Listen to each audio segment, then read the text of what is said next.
সকালে রেডি হয়ে আম্মু আব্বুর কাছে কল দিয়ে দোয়া নিয়ে রওনা দিলাম অফিসের উদ্দেশ্যে। উপস্থিত হতে হবে সকাল 9টায়। আমি পাবলিক বাসে করে যাব, কারণ সিএনজি নিয়ে যাওয়ার সামর্থ্য আমার নেই। পাবলিক বাসে অনেক ভিড়, আবার তাতেই রাস্তায় থাকে জ্যাম, যাতে অফিসে দেরিতে না পৌঁছাই। তাই 2 ঘন্টা আগেই রওনা দিলাম। অফিসে পৌঁছে গেলাম 8টা 45 মিনিটে। দারোয়ানকে জিজ্ঞাসা করে ওয়েটিং রুমে গেলাম। এমপ্লয়ি নিবে 50 জন, লোক কমপক্ষে 500 জন বসে আছে। আমার মনটা খারাপ হয়ে গেল। মনে হয় এ চাকরিও পাবো না। আমার সিরিয়াল পড়ল 120তম। বসে বসে ভাবতেছি এবার আমার পরিচয়টা দিয়ে নেই। আমার নাম মোহাম্মদ ওমর ফারুক। আমি ছোট বোন আর বাবা মাকে নিয়ে আমাদের ছোট্ট পরিবার। আমাদের পরিবার সুখেই চলছিল। আব্বু বেসরকারি কোম্পানিতে জব করত, ভালো বেতন পেত। আমি ঢাকা বিশ্ববিদ্যালয় 4র্থ বর্ষের ছাত্র। পড়ালেখায় ভালো ছিলাম, তাই মাস্টার্স পাশের পর বিসিএস এর প্রস্তুতির কথা ভাবছিলাম। আর ছোট বোন প্রাইভেট প্রতিষ্ঠানে পড়তো, ওর নাম আনহা। আনহাও মেধাবী ছাত্রী। যাই হোক, আমরা অনেক সুখেই ছিলাম, কিন্তু সুখের মাঝে কালো ধোঁয়া নেমে আসলো। আমার অনার্স ফাইনাল পরীক্ষার 3 মাস আগে হঠাৎ করে আব্বু স্ট্রোক করে বসে। আব্বু এতটাই অসুস্থ হয়ে পড়ে যে কাজ করা তো দূরের কথা, উঠে দাঁড়াতে পারতো না। আব্বু যে কোম্পানিতে জব করতো সেখান থেকে 2 লাখ টাকা দিয়ে আব্বুকে বের করে দেয়, আর আমার উপর সম্পূর্ণ পরিবারের দায়িত্ব এসে যায়। তাই কোনো মতে অনার্স পাশের পর চাকরির পিছনে লেগে পড়ি, কিন্তু চাকরি না পেয়ে টিউশনি করিয়ে নিজে চলেছি এবং পরিবারকেও চালিয়েছি। এখানে অনেক খরচ, এই জন্য সবাই গ্রামে পাঠিয়ে দিলাম। টিউশনির টাকা দিয়ে নিজে চলি এবং বাসায় টাকা পাঠাই। কয়েকটা ব্যাচ পড়াই আমি। সায়েন্স নিয়ে পড়েছি আমি, তাই স্টুডেন্ট অনেক। তারপর মাস্টার্স পাশ করলাম। একটা মেয়েকে ভালোবাসতাম, সে আমার 1 বছরের জুনিয়র ছিল। নাম ছিল আকলিমা আক্তার কণা। সে বড়লোক বাবার মেয়ে ছিল, আর আমি তখন বেকার। তাই কণার সাথে ইচ্ছে করে একটা ত্রুটি বের করে ব্রেকআপ করে দেই। অনেক কেঁদেছিলাম, কিন্তু বাস্তবতা মেনে নিয়েছি। কেটে গেছে প্রায় 1.5 বছর। অনেক কিছুই পাল্টে গেছে। এই চঞ্চল ছেলেটা অনেকটা শান্ত হয়ে গেছে। বাবাকে ডাক্তারের কাছে নিয়ে গেছিলাম। ডাক্তার বলেছে 2 বছরের মধ্যে অপারেশন করালে সম্পূর্ণ সুস্থ হবে, কিন্তু তার জন্য 20 লাখ টাকা লাগবে। এসব ভাবতেছি আর চোখ বেয়ে পানি পড়তেছে। যখন বুঝলাম এটা পাবলিক প্লেস, তখন ওয়াশরুমে গিয়ে মুখ ধুয়ে আসলাম। প্রায় 2টোর সময় আমার ডাক পড়ল। পেটে ক্ষুধা নিয়ে ভিতরে ঢুকলাম। আমার পর স্যারেরা লাঞ্চ করবে, তারপর আবার ইন্টারভিউ নিবে। যাই হোক, ভয় নিয়ে দরজায় নক করলাম। আসসালামু আলাইকুম, আসতে পারি স্যার? আসো। আমি ভিতরে ঢুকে চেয়ারের সামনে দাঁড়িয়ে গেলাম। আমায় বসতে বলল। আমি চেয়ারে বসলাম। সামনে দেখলাম 4টা চেয়ার, 3 জন আছে, মানে আরেকজন নেই। হঠাৎ কেউ একজন ভিতরে ঢুকলো, বোরকা পরা। ভিতরে ঢুকে ফাঁকা চেয়ারে গিয়ে বসলো। আমি বুঝলাম ইনিও বস। মেয়েটা আমার দিকে কিছুক্ষণ তাকিয়ে থেকে বোরকার মুখোশটা খুললো। আমি দেখে টাসকি খেলাম। আরে এ তো কণা, এখানে কেমনে আসলো? হায় আল্লাহ, অল্পের জন্য বোধহয় সব শেষ। আবার ভাবতেছি কণা এখানে আসলো কেমনে? হয়তোবা বিয়ে হয়েছে মালিকের ছেলের সাথে। কণার সাথে ইচ্ছে করে ব্রেকআপ করার প্রতিশোধ নিবে মনে হয়। আমি মুখ ভয়ে এমন হয়েছে যে আমি এভারেস্টের সর্বোচ্চ চূড়ায় উঠতে গিয়ে পড়ে গেলাম। আমার সব কল্পনা উড়িয়ে দিয়ে, সার্টিফিকেট দাও। এই যে স্যার। নাম কি তোমার? সব তো ভালোই, অভিজ্ঞতা আছে কি? না স্যার। আর কয়টা ইন্টারভিউ দিয়েছো? প্রায় 20টার মতো স্যার। হয়তোবা তোমার কোনো সমস্যা আছে, তাই নেয়নি। আসলে তা নয় স্যার, আমি উচ্চ পদস্থ কর্মকর্তাদের টাকা দিতে পারিনি, তাই হয়নি। এখানে চাকরি না হলে কি করবেন? কি আর করব, অনেক গার্মেন্টস কোম্পানি আছে তো সেখানে ঢুকে যাব। ঢাকা বিশ্ববিদ্যালয় থেকে অনার্স কমপ্লিট করে গার্মেন্টসে চাকরি করবা? স্যার, পেট কখনো গার্মেন্টস বা লেবারই মানবে না। আরও কত ছাত্র আছে আমার মতো। কোথায় যাচ্ছেন? জানি এই চাকরিও টাকা ছাড়া হচ্ছে না। অযথা খিদে নিয়ে বসে থেকে লাভ নেই। আমার সার্টিফিকেট দিয়ে দেন, চলে যাই। যদি বলি আপনার চাকরি হয়ে গেছে, তাহলে কি করবেন? ম্যাম, ফাইজলামও করবেন না। আপনাদের কথাই বুঝেছি। আপনাদের লোক নেওয়া অনেক আগেই শেষ হয়েছে। এখন যেই আসবে উল্টাপাল্টা প্রশ্ন করে নাজেহাল করবেন। আমরা কি এজন্য এখানে বসেছি নাকি? বেয়াদব, বেরিয়ে যাও এখান থেকে। তারপর আমি মন খারাপ করে চলে আসি। আমি বাসে করে বাসার দিকে রওনা দিই। আর ওদিকে 1 হলো কোম্পানির মালিক জিসান চৌধুরী স্যার, 2 ওনার ছেলে কাব্য চৌধুরী। স্যার 3 হলো ম্যানেজার হারুন খান, আর কণা হলো জিসান চৌধুরীর ভাগ্নি। এদিকে কণার আমার সাথে ব্রেকআপের পর টিসি নিয়ে কানাডায় গিয়ে ম্যানেজমেন্ট নিয়ে অনার্স পাশ করে দেশে এসে মামার কোম্পানির একটা শাখা দেখাশোনা করে। ওরা সবাই লাঞ্চ করতে গেল। ওখানে দেখছো মামুনি, ছেলেটা কি বিয়াদব। আমি তো থাপ্পড় দিতে চেয়েছিলাম। মামা জানো ওই ছেলেটা কে? হবে হয়তো কোনো ছোট লোকের বাচ্চা। কেন মামুনি? মামা, এই ছেলেটাকে আমি ভালোবাসতাম। তার মানে তুই এই সামান্য ছেলের জন্য দেশ ছেড়েছিলি? ভাই, ওকে অপমান করবি না। ফারুকও আমায় ভালোবাসতো, কিন্তু হঠাৎ একদিন এসে সামান্য একটা ভুলের জন্য আমার সাথে ব্রেকআপ করে দেয় আর আমায় অনেক অপমান করে। আমিও সহ্য করতে না পেরে ওকে ছোট লোক, জানোয়ার ইত্যাদি বলে ব্রেকআপ করি। তারপর দেশ ছেড়ে চলে যাই। ভালো হয়েছে, ছোট লোকের কাছ থেকে বেঁচেছিস। ভাইয়া, আসলে তা না। আমি ওখানে গিয়ে কিছুদিন পর বুঝতে পারি ফারুকের কোথাও না কোথাও ঝামেলা হয়েছে, যার কারণে ইচ্ছে করেই আমার সাথে ব্রেকআপ করেছে। কিন্তু ওর সাথে অনেক যোগাযোগ করতে চেয়েও পারিনি, আর আজ ওকে দেখেও কিছু বলতে পারলাম না। কেন মামুনি? মামা, যে ছেলে ছিল অনেক চঞ্চল আর রসিক স্বভাবের, আজ তার গম্ভীর ভাব দেখে আমার কান্না আসছিল, তাই কথা বলতে পারিনি। তুমি এখনো ওকে ভালোবাসো? মামা, একমাত্র ওর জন্যই আমি দেশে আসি। কিন্তু ওর ঠিকানা পাইনি। অনেক খুঁজেছি, ওর বন্ধুদের মাধ্যমে লোকেশন খোঁজার চেষ্টা করেছি, কিন্তু পারিনি। সবাই বলে গ্রামে গেছে, কিন্তু কেউ ঠিকানা জানে না। তাহলে ছেলেটাকে চাকরি দে। ওর সাথে আমায় আজ যে করেই হোক দেখা করতে হবে। ওর তো ঠিকানাও জানিস না, কেমনে দেখা করবি? শোনো, ওর চাকরি কনফার্ম করে ওর জিমেইলে মেসেজ দাও, আর ওকে আমার পিএ হিসেবে নিয়োগ দাও। আর ওকে বুঝতে দেওয়া যাবে না আমি ওকে ভালোবাসি, আর ফারুক মনে করেছে আমার বিয়ে হয়ে গিয়েছে। আর ওর সাথে এমন চুক্তি করতে হবে যেন 10 বছরের চাকরি ছাড়তে না পারে। পারলে অনেক টাকা ওকে লোন দেওয়া হবে। মামুনি, তুমি আমার মেয়ের মতোই, যা ভালো বোঝো তাই করো। ওকে মামা, আর ম্যানেজার স্যার কাজটি করবেন। ওকে। তারপর ওরা খেয়ে আবার ইন্টারভিউ নিতে শুরু করলো। আর এদিকে আমি বাসে ঝুলে বাসায় আসি। বাসায় এসে দেখি রান্না করার কিছুই নেই। পাশের দোকান থেকে অরেঞ্জ বিস্কুট আর বারবিকিউ চানাচুর এনে খেলাম, আর পানি খেয়ে ঘুমালাম। উঠলাম ছাত্রের ডাকে। আসলে আমি 2টো রুম নিয়ে থাকি, শহর থেকে একটু দূরে। রুম ভাড়া লাগে 4000। ছাত্র পড়ায় 18 জন, 4টা ব্যাচ, সকাল 8টা থেকে 9টা, আবার 9টা থেকে 10টা, আর বিকেল 4টা থেকে 5টা, বার 5 থেকে 6। কোনো মাসে আরও ছাত্রের সংখ্যা কমে যায়। আমার আব্বু প্রত্যেক মাসে ওষুধ যায় 3000, ছোটো বোনের প্রাইভেট 2000, আর পারিবারিক খরচ 5000 টাকা। আমার খরচ থাকে 4000। কোনো মাসে ছাত্র কমে গেলে আরও টাকা কম হয়, আবার কোনো ছাত্র 2 মাস পরে টাকা না দিয়ে চলে যায়। আর প্রাইভেটে বকবক করতে ভালো লাগে না, তাই চাকরির চেষ্টা করতেছি। যাই হোক, প্রাইভেট শেষে বাড়িতে কল দিয়ে কথা বললাম। অন্যদিন হলে একটু হলেও পড়তে বসে, কিন্তু আর পড়তে বসতে ইচ্ছে নেই, পড়েই বা কী করব। তাই ফোনে অনলাইনে কাজ শেখার কোর্স নিয়ে কথা বলতেছি। তখনই একটা জিমেইল আসলো। আমি জিমেইলটা ওপেন করলাম। ওখানে লেখা যে আমার চাকরি কনফার্ম করা হয়েছে, আমাকে কালকে সকাল 10টায় দেখা করতে বলেছে। আমি মনে করলাম কণা আমায় অপমান করার জন্য এই পথ খুলেছে, তাই আমি সেদিকে মনোযোগ দিলাম না। মেসেঞ্জারে আবার ফ্রিল্যান্সিং কোর্স নিয়ে কথা বলা শুরু করলাম। কথা বলে ঘুমালাম। পরের দিন ছাত্রদের পড়ালাম সকাল 10টা পর্যন্ত, তারপরে খিচুড়ি বসিয়ে দিলাম। তখন বাজে 11টা। আমার ফোনে কল আসলো। আমি প্রথমবার ধরতে পারিনি, ধরলাম দ্বিতীয়বার। আসসালামু আলাইকুম, কে বলছেন? আমি কোম্পানি থেকে ম্যানেজার হারুন বলছি। আপনাকে আজ ডাকা হয়েছে, আপনি আসেননি কেন? সরি স্যার, আমার মনে ছিল না। এবার আমার বিশ্বাস হলো। আপনি 30 মিনিটের মধ্যে আসেন। Okay sir. এখন কথাটা শুনে ভালো লাগলো। আমি না খেয়ে রেডি হয়ে দিলাম দৌড়। বাসে করে যেতে 11টা 50 বাজলো। আমি অফিসে ঢুকলাম। দারোয়ানের সহায়তা নিয়ে ম্যানেজারের রুমে গেলাম। স্যার, আসবো কি? আসো, বসো।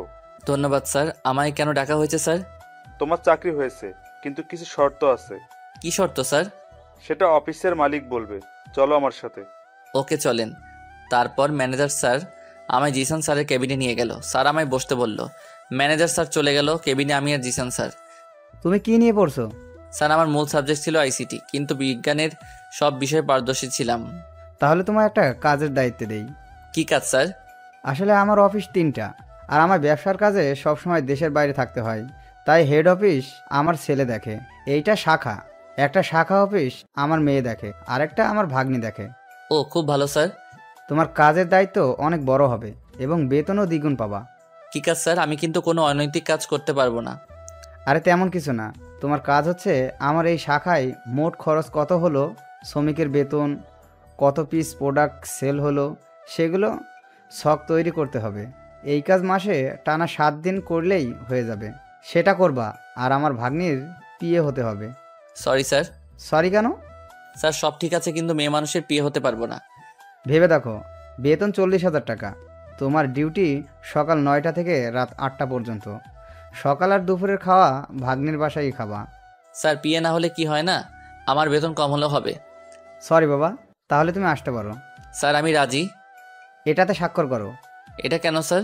তুমি 5 বছরের আগে চাকরিটা ছাড়তে পারবে না, সেটারই দলিল এটা। করে দাও নির্ভয়ে। Okay sir.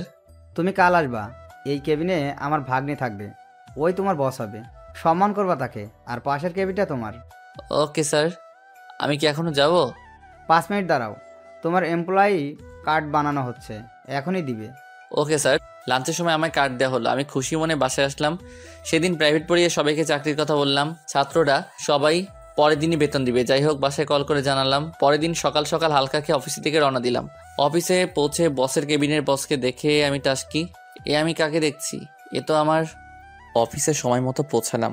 আজ আমার জয়েনের দিন, আর আমার কাজ শিখিয়ে দিবে বস। আর কালকে জিসান স্যার বলেছে তার ভাগ্নি অর্থাৎ আমাদের নতুন বস আমায় কাজ শিখিয়ে দিবে, এবং আমি বসের বিয়ে। তাই সবার আগে আমায় বসের রুমে যেতে হবে। আমি বসের রুমের দরজায় নক করলাম। আসতে পারি ম্যাম? বসুন। আমি ভিতরে ঢুকে বসের চেয়ারে কণাকে দেখে পুরাই শকড হয়ে গেলাম। তার মানে কণাই স্যারের ভাগ্নি। কাম সারছে, ব্রেকআপের শখ আমার মিটিয়ে দিবে। আমি ভয়ে ভয়ে ভিতরে গিয়ে কণার সামনের চেয়ারে বসলাম। কেমন আছো ফারুক? জি ম্যাম, আল্লাহর রহমতে ভালোই আছি। আমার ম্যাম ডাকতেছো কেন? তুমি কি আমায় ভুলে গেছো? ম্যাম, আপনার সাথে আগে যে পরিচয় থাকুক না কেন, এখন আর নেই। এখন শুধু একটাই সম্পর্ক, সেটা হলো বস আর সাধারণ কর্মী। এমন করে বলো না। তোমার পরিবারের সবাই কেমন আছে? আছে একরকম। আপনি কেমন আছেন? 3 দিন থেকে অনেক খুশিতে আছি। তাই নাকি? আপনার স্বামী কি ব্যবসায় অনেক লাভ করেছে, নাকি কোথাও ঘুরতে যাবেন?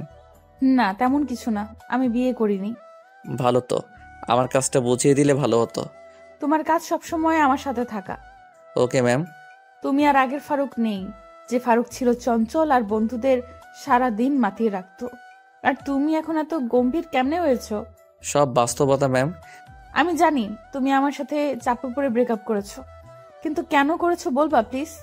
আর ওসব কথা বাদ দেন ম্যাম, আমার কেবিন দেখিয়ে দেন। দাঁড়াও, আমি আসতেছি। কণা বাইরে গেল। আমি কণার কেবিনটা দেখতেছি। অনেক সুন্দর আর সব সাজানো, একদম কণার মতো। রুমটি থাই গ্লাস দিয়ে ঘেরা।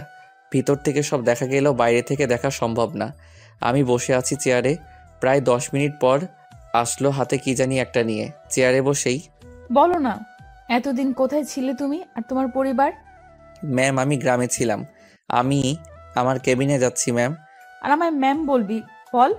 কণা বাইরে গিয়ে প্যাকেটে করে একটা ছুরি কিনে এনেছে। ম্যাম বলা মাত্র আমার গলায় ছুরি ধরে এসব কথা বলল। তো তাহলে কি বলে ডাকবো? নাম ধরে অথবা জান পাখি, যা ইচ্ছা বলে ডাকবা। এ হয় না ম্যাম। আর একবার ম্যাম বল, গলা নামিয়ে দিব, তারপর তোকে গুম করে দিব, কেউ টের পাবে না। ওকে বলবো না, আর নাম ধরে ডাকবো না, তুমি করে বলবো। এই তো ঠিক আছে। এবার তো গলা ছেড়ে দাও। দাঁড়াও, আরো কথার উত্তর দাও। কি কথা? আমার সাথে বিনা কারণে ব্রেকআপ করছো কেন? বাধ্য হয়েছি করতে। আমার পরিবার তো রাজি ছিল তোমার আমার সম্পর্কে। তোমার পরিবারও ছিল, কিন্তু তুমি ব্রেকআপ করলা কেন? কেউ তো তোমায় চাপ দেয়নি, আর তুমি বিসিএসও দিলা না কেন? এসব বলা সম্ভব না, প্লিজ। বল, না হলে। বলেই আমার পায়ে লোহার শিক দিয়ে গোতা দিল। ইস আস্তে, বলতেছি তো, ছেড়ে দিলে বলবো। ওকে। আমি উঠে দৌড় দিয়ে বাইরে যাওয়ার জন্য দরজায় গেলাম। এ কি, দরজা লক করা। কণা দেখে মুচকে মুচকে হাসতেছে। তুমি ভালোই ভালোই সব কথার উত্তর দিলে কিছু বলবো না। হুম। বলো তাহলে শুরু থেকে। সামনে অনার্স ফাইনাল, হাতে 2 মাস সময় আছে। আমি আদিলের বাসায় নোট নিতে গিয়েছি। বাসায় এসে দেখি আম্মু আর ছোট বোন কান্না করতেছে। রুমে গিয়ে দেখি আব্বু অচেতন আর আম্মু মাথায় পানি ঢালছে। আমি যখন বুঝতে পারলাম কিছু হয়েছে, তখন আব্বুকে দ্রুত হাসপাতালে ভর্তি করাই। তারপর? আর কি, ডাক্তার বের হয়ে বলল আব্বু স্ট্রোক করেছে। আব্বু কর্ম করতে পারবে না, চলতে পারবে না, এক কথায় অকেজো। পুরো পরিবারের দায়িত্ব তখন আমার উপর, আবার সামনে পরীক্ষা। আব্বুর অফিস থেকে 2 লাখ টাকা দিল, আর ঢাকায় তো অনেক খরচ, আবার ছোট বোনের স্কুল ফি, আব্বুর ওষুধ সহ প্রত্যেক মাসে অনেক টাকা যেত। তাই সবাইকে গ্রামে পাঠিয়ে দিলাম, আর আমি প্রাইভেট পড়ানো শুরু করলাম। তখন তুমি কিছুই জানোনি, আমি বলিনি তোমায়। আমার স্বপ্নগুলো চুরমার হয়ে গেল, আর তুমি আবার প্রেশার দেওয়া শুরু করলা, সময় দেই না ইত্যাদি। তাই বাধ্য হয়ে তোমার সামান্য একটা ভুল ধরেই ব্রেকআপ করে দিয়েছি, কারণ তখন আর আমার কোনো উপায় ছিল না। সাবাস, খুব ভালো কাজ করেছো। কুত্তা কোথাকার, আমি কি তোমায় ভালোবাসতাম না? আমায় একবার বললে কি হতো যে তোমার বাসায় এত বড় ঘটনা ঘটে গেছে? তার জন্য দুঃখিত। এখন আঙ্কেলের কি অবস্থা? ডাক্তার বলেছে 5 বছরের মধ্যে যদি অপারেশন করাতে পারি তাহলে সম্পূর্ণ সুস্থ হয়ে যাবে। তার জন্য 20 লাখ টাকা লাগবে, আর আমার পক্ষে 20 লাখ টাকা সম্ভব না, তাই হাল ছেড়ে দিয়েছি। আমি দিলে নিবা কি? করুণা করছো আমায়? দেখো, করুণা করছি না। আমি জানি যদি আমি তোমায় টাকা দিতে চাই তুমি নিবা না, তাই অফিস থেকে লোনের ব্যবস্থা করব। তাহলে আমি রাজি। ওকে, এখন চলো তোমায় কাজ করা শিখাই দিই। ওকে। কণা আমাকে আমার কেবিনে নিয়ে আসলো, তারপর কম্পিউটারে ছক তৈরি করা শেখাচ্ছে। আমি এই সাবজেক্ট নিয়ে পড়েছি, তাই অভিজ্ঞতা আছে, দ্রুতই শিখে নিলাম। কণা আমায় বাকি কাজ কমপ্লিট করতে বলে চলে গেল। আমি কাজ করতে লাগলাম, তখনই একটা অপরিচিত মেয়ে রুমে ঢুকলো। Hello, hello. কথা বলার ইচ্ছে নেই, তবু ভদ্রতার খাতিরে বললাম, আমি লিপি। আপনার নাম? আমার নাম ফারুক। আপনি পড়ালেখা কোথা থেকে করেছেন? ঢাকা ইউনিভার্সিটি থেকে। আপনি? জাহাঙ্গীরনগর থেকে। আপনি রিলেশন করেন না? করতাম, কিন্তু ব্রেকআপ হয়েছে। ভালো তো। হুম। আপনি কথা কম বলেন কেন? ভালো লাগে তাই। আপনি অনেক হ্যান্ডসাম। ধন্যবাদ। আমরা কি একে অপরকে তুমি করে বলতে পারি? আপনি পারবেন, কিন্তু আমি আপনি করে বলবো। তা কি করে হয়? এমনি, যদি পারেন করবেন, না হলে নেই। চেষ্টা করব। হুম। আমি আবার কাজে মনোযোগ দিলাম, আর এদিকে লিপি বকবক করে যাচ্ছে, আমি মাঝে মাঝে হুম করতেছি। জানি না কাজ কতক্ষণ করেছি। একটু পর কণা আসলো আমার রুমে চেক করার জন্য। রুমে এসে লিপিকে দেখে লিপির সামনে গিয়ে, এখানে কি করেন আপনি? জি ম্যাম, নতুন কলিগ আসছে, তাই পরিচিত হতে আসলাম। নতুন কলিগ আসলেই কি পরিচয় হতে হবে নাকি? আপনার কাজ নেই? জি ম্যাম, শেষ হয়েছে। এখনই আমার কেবিনে আসবেন, অনেক কাজ পড়ে আছে। আর আপনি বলেন কাজ নেই? ওকে ম্যাম, আপনি আসতেছেন? ওকে, আপনি আমার কেবিনে যান। লিপি কণার কেবিনে গেল, আর কণা আমার সামনে একটা চেয়ার টেনে বসলো। কাজ করতে কোনো সমস্যা হলে আমাকে বলো। অনেকদিন পর কম্পিউটারে এসব কাজ করতেছি। প্রথমে একটু সমস্যা হলেও এখন একটু ভালোভাবে করতে পারতেছি। যেগুলো কাজ দিলাম কতক্ষণ লাগবে সেগুলো করতে? যদি টানা করি তাহলে আর 2 ঘন্টাই হবে। ভালো তো, আমি তো ভেবেছিলাম আজ সারাদিন লাগবে কাজটি করতে। না ম্যাম, লাঞ্চের পর কাজ শুরু করলেই হয়ে যাবে। আর কতক্ষণ আছে লাঞ্চের দেখো তো। ও শিট, আর মাত্র 20 মিনিট আছে লাঞ্চের। আমি জানি সময় নেই, লাঞ্চের সময় রেডি থেকো। কেন ম্যাম? আবার ম্যাম বলছো? সরি, কিন্তু কোথায় যাবা? আমাদের বাসায় লাঞ্চ করতে।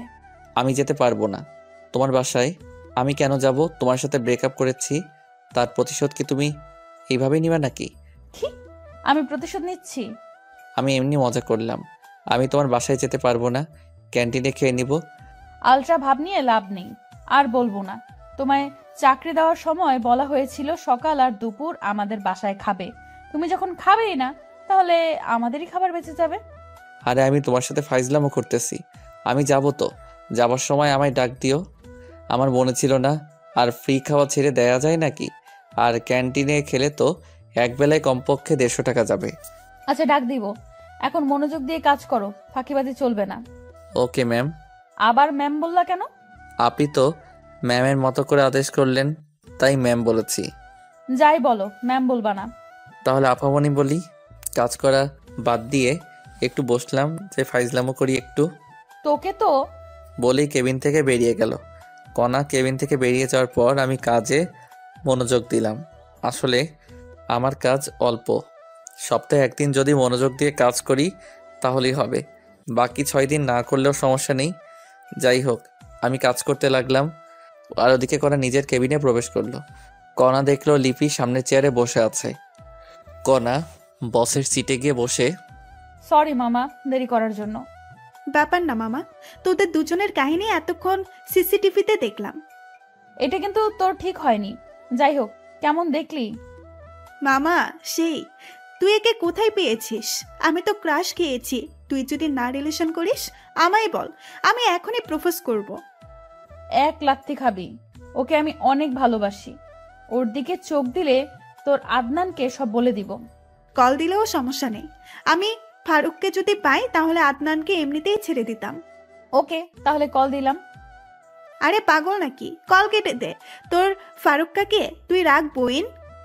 এই তো, গুড গার্ল। একটু পর লাঞ্চ করতে হবে। তুই তোর কেবিনে যা, আমি বাসায় যাব। ওকে, ট্রিট কবে দিবি সেই কথা বল। চিন্তা করিস না, কয়েকদিনের মধ্যে ট্রিট পাবি। ওকে মামা, আমি যাচ্ছি। ওকে। তারপর লিপি নিচের কেবিনে চলে গেল আর কণা টেবিলের উপর থাকা একটা ফাইল মনোযোগ দিয়ে দেখতে থাকলো। এবার লিপির পরিচয় দিয়ে নেই। লিপি আর কণা এখন ঘনিষ্ঠ বন্ধু এবং দূরসম্পর্কের বোন হয়। লিপি আর কণা ভালো বন্ধু, কিন্তু অফিসে দেখে কখনো বোঝা যাবে না ওরা বেস্ট ফ্রেন্ড। লাঞ্চের সময় হলো, তখন কণা কেবিন থেকে বেরোলো। কণা নিজের কেবিন থেকে পমার কেবিনে এসে লাঞ্চের সময় হয়েছে, যাবে চলো। চলো বলেই কম্পিউটার বন্ধ করলাম। ওকে, আসো। কণা গাড়ির কাছে গেল, আমিও পিছন পিছন গেলাম। কণা ড্রাইভার কাকাকে ছুটি দিয়ে দিল। কাকাকে ছুটি দিলা কেন? তুমি চালাবা তাই। পারি না তো আমি গাড়ি চালাতে। তোমাকে গাড়ি চালানো শিখতে হবে। আমার শিখা লাগবে না, আমি ড্রাইভারই করব না। তাহলে আমার ড্রাইভার কি হবে? বুঝলাম না, কি বললা? আরেকবার বলো তো। না, কিছু না। তোমার ড্রাইভার মানে কি বোঝাতে যাচ্ছ তুমি? তুমি যা বোঝো তাই। এখন গাড়িতে ওঠো, প্রচুর খিদে লাগছে, বাসায় যাওয়া লাগবে। আচ্ছা চলো। তারপর কণা ড্রাইভারের সিটে বসলো আর আমি পিছনের সিটে বসলাম। তখনই তুমি পিছনে বসলা কেন? তাহলে কোথায় বসবো? আমাকে কি তোমার ড্রাইভার মনে হয়? সামনে বসো। আচ্ছা, আমি সামনে গিয়ে বসলাম আর কণা গাড়ি চালাতে লাগলো। প্রায় 20 মিনিট পর একটা বাড়ির সামনে আসলাম। দারোয়ান গেট খুলে দিল আর কণা গাড়ি ভিতরে ঢুকালো। বাসাটা দোতলা, বাইরে থেকে দেখতে অনেক সুন্দর, না জানি ভিতরে আরো কেমন। যাই হোক, গাড়ি থেকে নেমে কণা বাসার ভিতরে ঢুকলো আর আমি ওর পিছনে। তখনই একজন ভদ্রমহিলা আসলো। আসসালামু আলাইকুম। ওয়ালাইকুম আসসালাম। কে রে মা এই ছেলে? ওর নাম ফারুক, আমার পিয়ে। আর ফারুক, উনি আমার আম্মু। বাবা তুমি বসো, আমি আসতেছি। আর কণা, শুনে যা তো। ঠিক আছে। আমি বসে ফোন টিপতে লাগলাম আর ওদিকে কণাকে ওর আম্মু বেডরুমে নিয়ে গেল। কণা, এই নামটা কেমন যেন তোর মুখে শুনেছি। ওমর ফারুক। ওই বজ্জাত ছেলে যে তোকে ছেড়ে চলে গেছে, সেই ছেলে এই ছেলে নাকি? দাঁড়া, একে এখনই ঘাড় ধাক্কা দিয়ে বের করে দেব। বলেই দরজার কাছে আসছে। তখনই আম্মু, দাঁড়াও, তুমি জানো না ফারুক তখন কোন পরিস্থিতিতে ছিল? ওই পরিস্থিতিতে যে কেউ এই কাজ করতে পারে। কি হয়েছিল সেটা বল তাড়াতাড়ি। শোনো তাহলে। তুই কি ফারুককে এখনো ভালোবাসিস? আম্মু, এর জন্যই পমি তখনও কোনো রিলেশনে জড়ায়নি। ফারুক কি পরে আরো রিলেশনে গিয়েছিল? আর আমি ওকে গিয়ে বলে দেই তুই ওকে ভালোবাসিস? পাগল নাকি? তাহলে এভাবে ধুকে ধুকে মরবি নাকি? আম্মু, ওকে অনেকদিন পর খুঁজে পেয়েছি, একটু সময় যাক। আর ওর মাথার উপর অনেক চাপ। ওকে, সমস্যা নেই, তবে একটা জিনিস মাথায় রাখবি, ভালোবাসা হারিয়ে ফেলিস না। এখন কথা না বলে জামাই আসছে, খাওয়াও আগে। মনে ছিল না, চল টেবিলে, ছেলেটা মনে হয় বসে আছে। চলো। আমি বসে আছি, তখনই কণা আর আন্টি আসলো। বাবা, দেরি করার জন্য দুঃখিত। আন্টি কি বলেন এগুলো? আমি ম্যামের শুধু পিয়ে, আমাকে সরি বলছেন কেন? আর দেরি হতেই পারে। টেবিলে বসো। আসো। আপনিও চলেন ম্যাম। চলো। রাগী ভাবনি আমার দিকে তাকিয়ে দাঁতে দাঁত চেপে কথাটা বলে টেবিলে গিয়ে বসলো। আন্টি আপনিও বসেন। না বাবা, আমি লাঞ্চ করেছি, এখন তুমি করো। আপনি করেছেন তো? যাই হোক, আর বকবক না করি খাওয়া শেষে আন্টির হাতের পাকের অনেক প্রশংসা করলাম, কারণ মুরগির মাংস সুন্দর হয়েছিল। তারপর কণা আমাকে ওদের বাসা দেখাতে নিয়ে গেল। বাসাটা দোতলা, নিচের তলায় 3 রুম আর একটা কার রাখার জায়গা, উপর তলায় 4 রুম। উপর তলায় কণার পরিবার থাকে আর নিচতলায় ভাড়াটিয়া।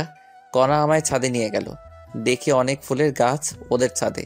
তুমি এখনো ফুল পাগলি থেকে গেলা? যাকে ভালোবাসতাম তাকেই এখনো ভালোবাসি, তাহলে ফুল পাগলি কেন থাকবো না? যাক, তুমি তাহলে একজনকে পেয়ে গেছো। তাতে তোমার কি? আচ্ছা, তোমার আব্বুকে তো দেখলাম না, আর তুমি এত সুন্দর বাসা থাকতে হোস্টেলে থাকতে কেন? আসলে কি বলবো, তুমি যে বাসায় আসছো আমার আব্বুকে দেখেছো বাসায়? না তো। আর তোমার বাবা না পুলিশ কমিশনার? অনেক ঘটনা। আব্বু মদ খেয়ে এসে অনেক খারাপ আচরণ করত, তাই আম্মু আমার হোস্টেলে রেখেছিল। কয়েকদিন আগে আব্বু আমার আম্মুর সাথে রাগ করে চলে যায়। 6 মাস আগে গেছে, এখনো নেই। ও হুম আচ্ছা, তোমার রুম কোনটা? ওইটা। চলো তোমার রুম দেখে আসি। না, যাওয়া যাবে না। কেন? পার্সোনাল আর আমার প্রাইভেট মানুষ ছাড়া আমার রুমে ঢুকতে দিব না। হারামজাদা, আমার রুমের দেওয়ালে শুধু তোমারই ফটো, দেখলে ঝামেলা করবা তুমি, তাই তোমার রুমে নিয়ে যাওয়া যাবে না। আর কালকেই সব সরিয়ে দিব, কণা মনে মনে বলল। সরি, প্রাইভেট জিনিস আপনার। আসলে মেয়ে মানুষের রুম, আর আজ আমি গোছাইনি রুম। কালকে ঢুকবা, সমস্যা নেই। না লাগবে না, চলো অফিসে যেতে হবে। ওকে চলো। তারপর আমরা ছাদ থেকে নিচে আসলাম। আমি গাড়ির কাছে গিয়ে দাঁড়িয়ে আছি আর কণা ব্যাগ নিয়ে রেডি হয়ে নিচে আসলো, সাথে আন্টি। আন্টি আমার সামনে এসেই, বাবা, তোমায় একটা কথা বলতাম। একটা কেন আন্টি? যত ইচ্ছা জিজ্ঞাসা করেন। কণা, তুই নিচে একটু দাঁড়া, আমরা আসছি। ওকে আম্মু। আমি আর আন্টি যাচ্ছি তখনই, বাবা, একটা কথা বলো তো, তুমি কি আগে থেকে কণাকে চেনো? না আন্টি। দেখো বাবা, আমার কাছে মিথ্যে বলবা না। আচ্ছা, তুমি আমার সাথে আসো। চলেন। আন্টি আমায় কণার বেডরুমে নিয়ে গেল। আমি রুমের ভিতরে প্রবেশ করলাম আর টাস্কি খেলাম। আমার অনার্স প্রথম বর্ষে থাকার সময়কার সব ফটো দিয়ে কণার রুমের চারপাশ ঘেরা। তখন অবশ্য একটু পাতলা ছিলাম, মুখে দাড়ি ছিল না একটুও। এখনও আমি একটু মোটা হয়েছি আর মুখ ভর্তি দাড়ি। আগের ছবি দেখে অনেকে আমাকে চিনবেই না। যাই হোক, কণার রুমে আমার যত ছবি আছে, আমার মোবাইলে বোধহয় তত ফটো নেই। তখনই, এই ফটোর ছেলেটা তুমি কি? জি আন্টি। চেনা যায় না তোমাকে। যাই হোক, তোমার আব্বু এখন কেমন আছে? আল্লাহর রহমতে ভালো আছে। আমার মেয়ে এখনো এই ছবি প্রত্যেক দিন বের করে কাঁদে। বালিশের নিচ থেকে একটা ফটো দেখালো। ওই ফটো আমি আর কণা একটা স্টুডিওতে তুলেছিলাম। আন্টি, আপনার মনের ভুল। কণার আর আমার ব্রেকআপ অনেক আগেই হয়েছে। সেটা শুনেছি। কণা তোমার কাছে ফিরে আসলে ওকে মেনে নিবে না? আন্টি, আমি চাই কণা সুখে থাকুক, আর সুখে থাকার জন্য দরকার টাকা। আমার কাছে তো টাকা নেই, আর আমি কণার যোগ্য না। কণা অনেক ভালো পাত্র পাবে, আমি নিশ্চিত। বিশেষ ক্যাডার তো পাবেই, অনেক সুখে থাকবে। টাকা দিয়ে কি হবে বলো বাবা? আন্টি, আবেগ দিয়ে জীবন চলে না, বাস্তবতা মেনে নিতে হয়। নিজে চলো বাবা। চলেন। তারপর আন্টি সহ নিচে আসলাম। কণা গাড়ির ওখানে দাঁড়িয়ে কার সাথে যেন কথা বলছে। আমরা যাওয়া মাত্র কল কেটে দিয়ে রেখে দিল। কি হয়েছিল আম্মু? কণা, আজ আর তোদের অফিসে যাওয়া লাগবে না। কেন? আজ আমার মন ভালো নেই, তাই গল্প করব। ম্যাম, আমি তাহলে যাই? তোমার অফিস যাওয়া লাগবে না। তাহলে বাসায় যাই? না, চলো উপরে। ওকে। তারপর আমি, আন্টি আর কণা উপরে গিয়ে বসলাম। কণা আমার পাশে এসে বসলো। আন্টি আমাদের সামনে নাস্তা দিয়ে কোথায় যেন গেল। আমি টিভিতে খবর দেখায় মনোযোগ দিলাম। আন্টি আসলো 15 মিনিট পর, এসে সোফায় বসলেন। তখন, আচ্ছা বাবা, তুমি থাকো কোথায়? জি, এই সামনেই, এখান থেকে 2 কিলোমিটার হবে। খাওয়া দাওয়া করো কোথায়? হোটেলে বা ফুটপাতে। এইভাবে ফুটপাতে খেলে তো শরীর খারাপ করবেই। জানি সেটা। বাবা, আমাদের বাসায় একটা রুম ফাঁকা আছে, ওই রুমে থাকতে পারো। ধন্যবাদ, কিন্তু আমার এত টাকা দিয়ে থাকা হবে না, আমি ওখানেই ভালো আছি। তোমার ভাড়া আর খাওয়ার টাকা কিছুই লাগবে না, সব আমাদের সাথে। মনে করো তুমি আমাদের পরিবারের একজন সদস্য। করুণা করছেন আপনারা? করো না বাবা, আমাদের কিছু কাজ করে দিতে হবে। কি কাজ আন্টি? কণা তো অফিসে থাকে, আর বাজার আরো অন্যান্য কাজ আমায় করতে হয়। বাজার করা আরো টুকটাক কিছু কাজ করতে হবে তোমায়, আর আমার মেয়েকে সময় দিতে হবে। আমি রাজি। আমি সারাদিন করার সাথেই থাকি। এখন আর একটু সময় দেওয়া লাগবে, তখন আমার 10,000 টাকা সেভ হবে। আমার থাকা আর খাওয়া 10,000 যায়, তাই রাজি হলাম। কবে আসবা তুমি? কয়েকদিন যাক, তারপর। ওকে। তোরা বসে গল্প কর, আমি খিচুড়ি রান্না করছি। ওকে আম্মু, তার আগে আমাদের 2 মগ কফি বানিয়ে দাও। আচ্ছা, দিচ্ছি। আন্টি রান্নাঘরে গেল, আর কণা আমায় ওর বেডরুমে নিয়ে গেল। আমি ওর বেডরুমে গিয়ে, কণা এগুলো কি? দেয়ালে লাগানো আমার ছবি দেখিয়ে। ওই ছেলেটাকে ভালোবাসতাম। ওটা তো আমার ফটো, আর তোমার সাথে তো পমার ব্রেকআপ হয়ে গেছে, তাহলে এই ফটোগুলো রাখছো কেন? সেই ছেলেটাকে যে এখনো পাগলের মতো ভালোবাসি। তোমার ঢং। বলি চেয়ার টেনে নিয়ে ফটোগুলো ছেঁড়ার জন্য হাত বাড়ালাম। যদি একটা ফটো ছিল, তোমার অবস্থা খারাপ আছে। প্লিজ এমন পাগলামো করো না, তোমার আম্মু জানতে পারলে ঝামেলা হয়ে যাবে। আম্মু সব জানে। দেখো কণা, তুমি আমার চেয়ে অনেক ভালো ছেলে পাবা, পয়সাওয়ালা জামাই পাবা, আর এগুলো দেখলে তোমার অনেক সমস্যা হবে। তোকে সেটা বলতে হবে। আমি কি করব? ওকে, তুমি কি করো করো। আমি তাহলে আজকে চাকরি ছেড়ে দিচ্ছি, থাকবো না আর এই শহরে। সেই সুযোগ নেই চান্দু। দেখা যাবে। বলে আমি চলে আসতে ধরলাম, তখনই কণা পমার হাত টেনে ওর বিছানায় বসালো। 5 বছরের এগ্রিমেন্টের কথা মনে আছে? যদি চাকরি না করো কমপক্ষে 2 বছরের জেল হয়ে যাবে। হলেও সমস্যা নেই। কি করবে আমায়? এখন যে চাকরির হাহাকার, 2 দিন পরই অন্য লোক পেয়ে যাবে। যদি জেল হয় তোমার পরিবারের কি হবে ভেবে দেখেছো? তাহলে কি করবা? আমি চাকরি করব। এই তো গুড বয়। কিছুক্ষণ আমরা দুজনে চুপ করে আছি। নীরবতা ভাঙলো আন্টির কফি আনার কারণে। আন্টি কফি দিয়ে গেল। কণা আর আমি কফি পান করতেছি, তখনই, কণা, তুমি যেটা ভাবছো সেটা সম্ভব নয়। তুমি অন্য কাউকে ভালোবাসো? কফি খাওয়া বাদ দিয়ে আমার কাছে এসে বলল। আমিও তোমাকে অনেক ভালোবাসতাম, কিন্তু আমি পরিস্থিতির শিকার।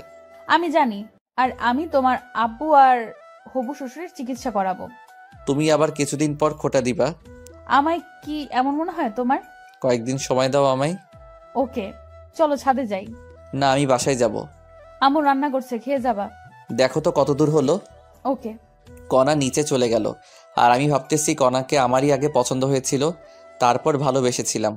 অনেক দিন পিছনে ঘুরেছি, অনেক থাপ্পড়ও খেয়েছি, তবুও বেহায়ের মতো পিছনে ঘুরতাম। আর ওদিকে কণাও চুপি চুপি আমার সব ইনফরমেশন বের করেছিল। পরে রাজি হয়, শুরু হয় আমাদের প্রেম। 1 বছর চুটিয়ে প্রেম করি, একে অপরকে ছাড়া কিছুই বুঝতাম না। একদিন দেখা না করলে আমায় মার খেতে হতো, আর আমার অধিকাংশ পোশাক কণাই গিফট করতো। আমার পরিবারের সবার জন্যই করতো গিফট। আমি কণাকে কিছু দিতে পারিনি। কণা আমার হাত খরচ, রেস্টুরেন্ট বিল সব দিত। আমাদের রিলেশনের কথা আমার পরিবার জানতো এবং মেনেও নিয়েছিল। কণার পরিবারও জানতো। অনার্স পাশের পর দেখা করাতে চেয়েছিল। তারপর আব্বুর ঘটনার পর আর দেখা করতে পারলাম না। টিউশনি শুরু করি, যেটা কণা জানতো না। প্রত্যেক দিন দেখা করতে যাওয়া আমার সমস্যা হচ্ছিল, তাই ভালোবাসাকে বিসর্জন দিয়েছিলাম। ব্রেকআপের দিন কণা আমায় অনেক অপমান করে চলে যায়। ব্রেকআপের পর টানা 15 দিন রুম থেকে বের হইনি। পরে ব্রেকআপের কথা শুনে আম্মুও রাগ হয়েছিল, কিন্তু করার কিছু নেই। বাস্তবতা মেনে নিতে হবে। কিছুদিন পর ভার্সিটি গিয়েছিলাম, সেখানে শুনেছিলাম কণা দেশের বাইরে গেছে। আফসোস হয়েছিল, কিন্তু মেনে নিয়েছিলাম। আমি কখনো ভাবিনি ওর সাথে আমার দেখা হবে। বিধাতা দেখা করিয়েই দিল। প্রথম দিন অফিসে ওকে দেখেই জড়িয়ে ধরতে ইচ্ছে করছিল, কিন্তু আমি আর আগের সে ছেলেটা নেই। নিজেকে বদলিয়ে নিয়েছি। এসব ভাবতেছি আর চোখের কোণে পানি এসে গেছে। তাড়াতাড়ি চোখের পানি মুছলাম। স্বাভাবিক হওয়ার জন্য ফোন টিপতে লাগলাম। কণা আসলো, এসে ফ্রেশ হতে বলল। আমি ফ্রেশ হয়ে খিচুড়ি খেয়ে নিলাম। অনেক সুন্দর হয়েছিল খিচুড়ি, পেট ভরে খেলাম। কণা আবার রাতের জন্য বাটি ভর্তি করে খিচুড়ি দিল জোর করে। আমি সন্ধ্যার সময় ওদের বাসা থেকে রওনা দিলাম। বাসায় আসতে 20 মিনিট লাগলো। বাসায় এসে দেখি ছাত্র বসে আছে মাসের বেতন দেবার জন্য। ছাত্ররা চলে গেল, ওদের ভালো করে পড়াশোনা করতে বললাম। ছাত্ররা চলে গেলে আম্মুর কাছে কল দিলাম। হ্যালো আম্মু, কেমন আছেন? কি আর ভালো বাবা, তোর আব্বুর চিন্তায় আমি আরো শেষ। তোর আব্বুর ওষুধ শেষ হয়েছে 2 দিন আগে। কল দিতে পারেন নাই? ওষুধ শেষ হওয়ার আগে কল দিবেন। আমি ভাবলাম তোর কাছে টাকা নেই, তাই দেইনি। আমি টাকা পাঠিয়ে দিচ্ছি। আচ্ছা দে, তুই বাসায় কবে আসবি বাবা? কিছুদিন যাক। আচ্ছা, আর সাবধানে থাকিস। আর তোর আব্বুর অপারেশন করার কথা মাথায় আনিস না, কারণ অত টাকা ম্যানেজ করতে তুই নিজেকে শেষ করে দিস না আবার। চুপ করো তো। আচ্ছা রেখে দে। আচ্ছা। ফোন রেখে দিয়ে ঘুমিয়ে পড়লাম। পরের দিন আবার অফিসে গেলাম, দেখলাম কণা এখনো আসেনি। আমি আমার কেবিনে বসলাম আর কালকের বাকি কাজ করতে লাগলাম। কিছুক্ষণ পর কণা আসলো, এসেই ওর কেবিনে না গিয়ে আমার কেবিনে আসলো। কি করো? কালকের বাকি কাজ করতেছি। সাবাস, দাঁড়াও, তোমায় আরো কাজ দিচ্ছি। আচ্ছা দাও। কণা এসে আমায় একটা লিস্ট দিল। এটা কি? মাসের শুরু এখন। এতদিন আয়ের হিসাব করে ফাইল বানিয়েছো, এখন কর্মচারীদের বেতনের ফাইল বানাও, ভুল যেন না হয়। ওকে। আমি কি এখানে থাকবো? না, তুমি তোমার রুমে যাও, কেউ দেখলে অন্য কিছু ভাববে। ওরে আমার লজ্জাপতি। কণা চলে গেল। আমি আবার কাজে মনোযোগ দিলাম। কিছুক্ষণ পর আমি ওয়াশরুমে গেলাম। সেখান থেকে আসার পথে একটা মেয়ের সাথে ধাক্কা খেলাম। সরি। ব্যাপার না, আপনি কি নতুন নাকি? 2 দিন হলো জয়েন করেছি। নাম কি আপনার? আমি ফারুক। আমি নীলা, জগন্নাথ থেকে 2 বছর আগে মাস্টার্স শেষ করেছি। আমি ঢাকা থেকে অনার্স করেছি আর মাস্টার্স চলতেছে। তুমি আমার জুনিয়র, আমায় আপু বলে ডাকবা। আর কোনো সমস্যা হলে আমার কেবিনে আসবা। ওকে। নীল আপুও চলে গেল আর আমি আমার কেবিনে আসলাম। কেবিনে আসা মাত্র কণা ফোন দিয়ে ওর কেবিনে যেতে বলল। আমি কণার কেবিনে গেলাম। তখন নীলা আপুর সাথে কি কথা বললা? তুমি দেখলা কেমন করে? সিসিটিভিতে। মিথ্যা বলবা না। এমনি পরিচিত হলাম। কোনো মেয়ের সাথে কথা বলবা না। আমার নীল আপুকে পছন্দ হয়েছে। কি বললি? আরেকবার বলতো। হারে না, এমনি বললাম। ভালো তো। বলে চেয়ার থেকে উঠে দরজা লাগিয়ে আমার কাছে এসে টেবিলের উপর বসলো। এই কি করো? আমায় কিস করো। পাগল নাকি তুমি? কি বলছো এসব? কিস করবা না তাই না? কণা আমায় আকস্মিক লিপকিস শুরু করে দিল। জীবনের প্রথম এমন ফিলিংস হলো আমার। আর আমি নিজেকে ধরে রাখতে না পেরে রেসপন্স শুরু করলাম। আমি তো শুধু মধু খাচ্ছি। হঠাৎ কণা আমায় ধাক্কা দিয়ে সরিয়ে দিয়ে নিজের চেয়ারে গিয়ে বসলো। আমি তখন বুঝতে পারলাম এতক্ষণ কি করলাম। আমি তো অনেক লজ্জা পেয়েছি। লজ্জায় মাথা নিচু করে বসে আছি। কেমন লাগলো মহারাজ? চুপ করো। ভার্জিন ছেলেটাকে এইভাবে ধর্ষণ করলা? ওলে বাবালে, আমার ছোট খোকা। আরেকবার দিবাই মিষ্টি। তবে রে। আমার দিকে তেড়ে আসলো আর আমি দরজার কাছে দৌড়ে গিয়ে দেখি দরজা বন্ধ। মিষ্টি আর আমার লাগবে না, আমি আমার কেবিনে যাব। আমি তোমায় কিস করব না তো কে করবে? কণা আর আমি সামনাসামনি দাঁড়িয়ে আছি, পরস্পর সমান্তরাল। আর কণা আমার গলা জড়িয়ে ধরে কথাটা বলল, তুমি তো আমার জীবন। বলেই কণার কোমর জড়িয়ে ধরলাম। এই কি করো? এটা অফিস, ছেড়ে দাও। শুরু করেছে কে? অনেক হয়েছে রোমান্টিকতা, এখন নিজের কেবিনে যাও। আচ্ছা। আমি আমার কেবিনে যাওয়ার জন্য পা বাড়িয়েছি, তখনই দাঁড়াও। আবার কি? কেবিনে গিয়ে ভদ্র ছেলের মতো কাজ করবা, কোথাও তাকাবা না। আমার কাছে এসে আমার কপালে চুমু দিয়ে কণা রুমের দরজা খুলে দিল আর আমি বেরিয়ে আমার কেবিনে গেলাম। কেবিনে গিয়ে আবার কাজ করতে লাগলাম। অনেক গুরুত্বপূর্ণ লিস্ট তৈরি করতে লাগলাম। অল্প একটু ভুল হলেই অনেক টাকার গড়বড় পেকে যাবে। ওই একটা লিস্ট তৈরি করতেই কখন জানি লাঞ্চের সময় হয়ে গেছে। বলতেই পারলাম না। কণা আমার কেবিনে আসলো। মহারাজ, লাঞ্চ করবেন না? গুরুত্বপূর্ণ কাজ করতেছি, ক্যান্টিনে খেয়ে নিব। আজ তোমার সাথে যেতে পারবো না। তুমি কাজ করো, আমি তোমার জন্য খাবার নিয়ে আসবো। বাইরে যাবা না। আচ্ছা। আরেকটা লিস্ট তৈরি করতেছি। আচ্ছা। কণা চলে গেল। মোবাইলে দেখলাম 1:25 বাজে। আবার কাজে মন দিলাম। আরও একটা লিস্ট তৈরি শেষ করলাম। সকাল থেকে 2টা কমপ্লিট করেছি আর তৃতীয়টায় গিয়ে মাথা কাজ করতেছে না, তাই বসে ফোন টিপতেছি আর কণার জন্য অপেক্ষা করতেছি। অপেক্ষার প্রহর শেষ করে মহারানী হাজির। আমার কেবিনে আসো। ওকে। কণার নিজের কেবিনে গেল আর আমি ফ্রেশ হয়ে আসলাম। কণার কেবিনে গিয়ে দেখি কণা প্লেটে খাবার তৈরি করে রাখছে। আমি ভিতরে গেলাম আর ওর সামনে গিয়ে বসলাম। তুলে খাওয়াও। লজ্জা করে আমার। দরজা লক করে দাও। লাগবে না। তুলে খাওয়াও তো। আমার কিন্তু রাগ হচ্ছে। কণা আমায় তুলে খাওয়াচ্ছে আর আমি এটাও জানি কণা বাসায় খাইনি, তাই ওকে আমি তুলে খাওয়ালাম। একই প্লেটে দুজন খাচ্ছি। তালি শব্দে পিছনে তাকিয়ে আমি ভয়ে চুপসে গেলাম। বাহ মামা বাহ, অনেক দূর গিয়েছিস অথচ ট্রিট পেলাম না। মামা মানে লিপি আপু? আপনি কণাকে চেনেন নাকি? সেদিন তো সাধারণ এমপ্লয়ির মতো ব্যবহার করলেন। তুমি চলে যাওয়ার পর লিপি আমার বেস্ট ফ্রেন্ড ছিল। তোমার আমার সব কথা লিপি জানে। শালি দিলা তো রোমান্টিক মনটা নষ্ট করে। দুলাভাই, আমায় তুলে খাওয়াবেন না? আসো। খবরদার। দুলাভাই লাগবে না, কণা আমার ভাগেরটা কই? দরজা লক করে দিয়ে এসে বস, তোর জন্যই এনেছি। সত্যি দে তো মামা। তারপর কণা লিপিকেও খাবার দিল। লিপি খাচ্ছে। হা করো। পেট ভরে গেছে। মিথ্যা বলতে পারো না, বলো কেন? লিপি থাকলেও সমস্যা নেই, ওর একটু চলুক। আচ্ছা দাও। তারপর আমরা একে অপরকে খাইয়ে দিয়ে খাওয়া শেষ করলাম। খাওয়া শেষে কণা সব গুছিয়ে রাখলো, সাথে লিপি সহযোগিতা করলো। আমরা তিনজনই গল্প করতে লাগলাম। তখনই আমার ফোনে কল আসলো। কল ধরে যা শুনলাম তা শুনে অজ্ঞান হয়ে গেলাম। তারপর আমার ফোনে কল আসলো। পকেট থেকে ফোন বের করে দেখি আম্মু কল দিয়েছে। কণা আর লিপিকে চুপ থাকতে বলে আমি আম্মুর কল ধরলাম। কোথায় তুই বাবা? অফিসে আছি আম্মু। কেন, কোনো সমস্যা হয়েছে কি? বাবা, তোর আব্বু 2 দিন ঔষধ না খাওয়ায় আজ মারাত্মক অসুস্থ। খুব তাড়াতাড়ি হাসপাতালে নিয়ে যাও। আমরা এখন গাইবান্ধার SKS হাসপাতালে আছি। ওরা বললো তোর আব্বুর অবস্থা খারাপের দিকে। কি বললো ডাক্তার?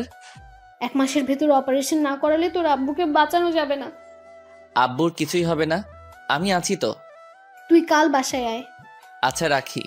ফোন কেটে দিয়ে সোফায় বসলাম। কণা আর লিপিকে জিজ্ঞেস করলো, তা শুনতেই পারলাম না। আমার কাছে 1 টাকাও ক্যাশ নেই, অথচ আজকের মধ্যে 20 লাখ টাকা লাগবে। কোথায় পাবো আমি এত টাকা? মাথায় শুধু টাকার চিন্তা আর মুখেও টাকা আর টাকা। টেনশনে আমার মাথা ধরে আসলো। তারপর আমি জ্ঞান হারিয়ে ফেলি। তারপর কি হয়েছে আমার মনে নেই। যখন আমি স্বাভাবিক অবস্থায় আসি তখন আমি দেখলাম আমি হাসপাতালে। আমার মাথার কাছে কণা বসা, সামনের বেঞ্চে লিপি আর আন্টি বসে আছে। আমি এখানে কেমনে আসলাম? তোমার ফোন আসার পর তুমি অজ্ঞান হয়ে গেছো। তারপর আমি আর লিপি অফিসের সবার সহযোগিতায় হসপিটালে নিয়ে আসলাম। 1 ঘন্টা পর জ্ঞান ফিরলো। আচ্ছা বলো তো কি হয়েছিল যার কারণে অতিরিক্ত টেনশন করেছো? আমার আব্বু 2 দিন ওষুধ খাইনি, আজ নাকি মারাত্মক অসুস্থ, হাসপাতালে আছে। বলো কি? কখন হয়েছে? আমাকে তো বলতে পারতা। প্লিজ তুমি যে করেই হোক 20 লাখ টাকা ম্যানেজ করে দাও। তুমি যা বলবে আমি তাই করব। আব্বুর কথা মনে হওয়া মাত্র কণার পা ধরে কথাটা বললাম। টাকা দিয়ে কি করবা? আব্বুর অপারেশন 1 মাসের মধ্যে না করলে বাঁচাতে পারবো না, প্লিজ ব্যবস্থা করো। তোমার আব্বু এখন কোথায় আছে?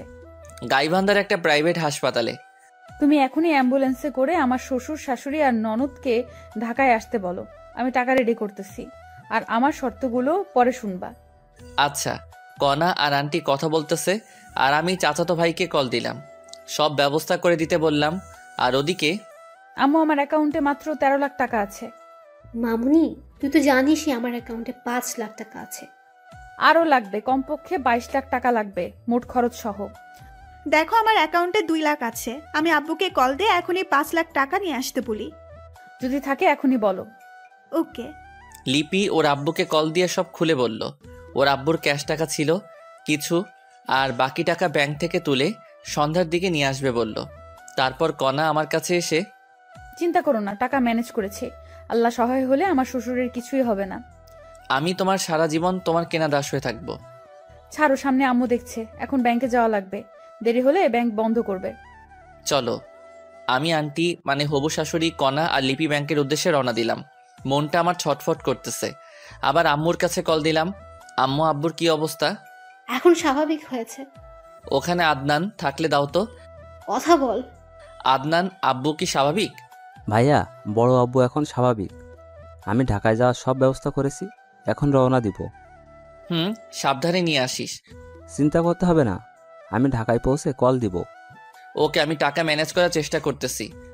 আমরা গাড়িতে উঠেই রওনা দিব, রাখি। ওকে। ফোন কেটে দিলাম, কারণ আমরা ব্যাংকে পৌঁছে গেছি। একসাথে 2 রিলেটিভ অ্যাকাউন্ট থেকে 18 লাখ টাকা তুলতে অনেক সমস্যা ঝামেলা তৈরি হলো। যখন আমার আব্বুর ইমার্জেন্সি অপারেশনের রিসিপ্ট দেখলাম তখন ক্যাশ দিল। টাকা নিয়ে অনেক সাবধানে কণার বাসায় আসলাম, কারণ দেশে অনেক চোর বাটপার আছে। টাকা গোপন জায়গায় রেখে দিলাম।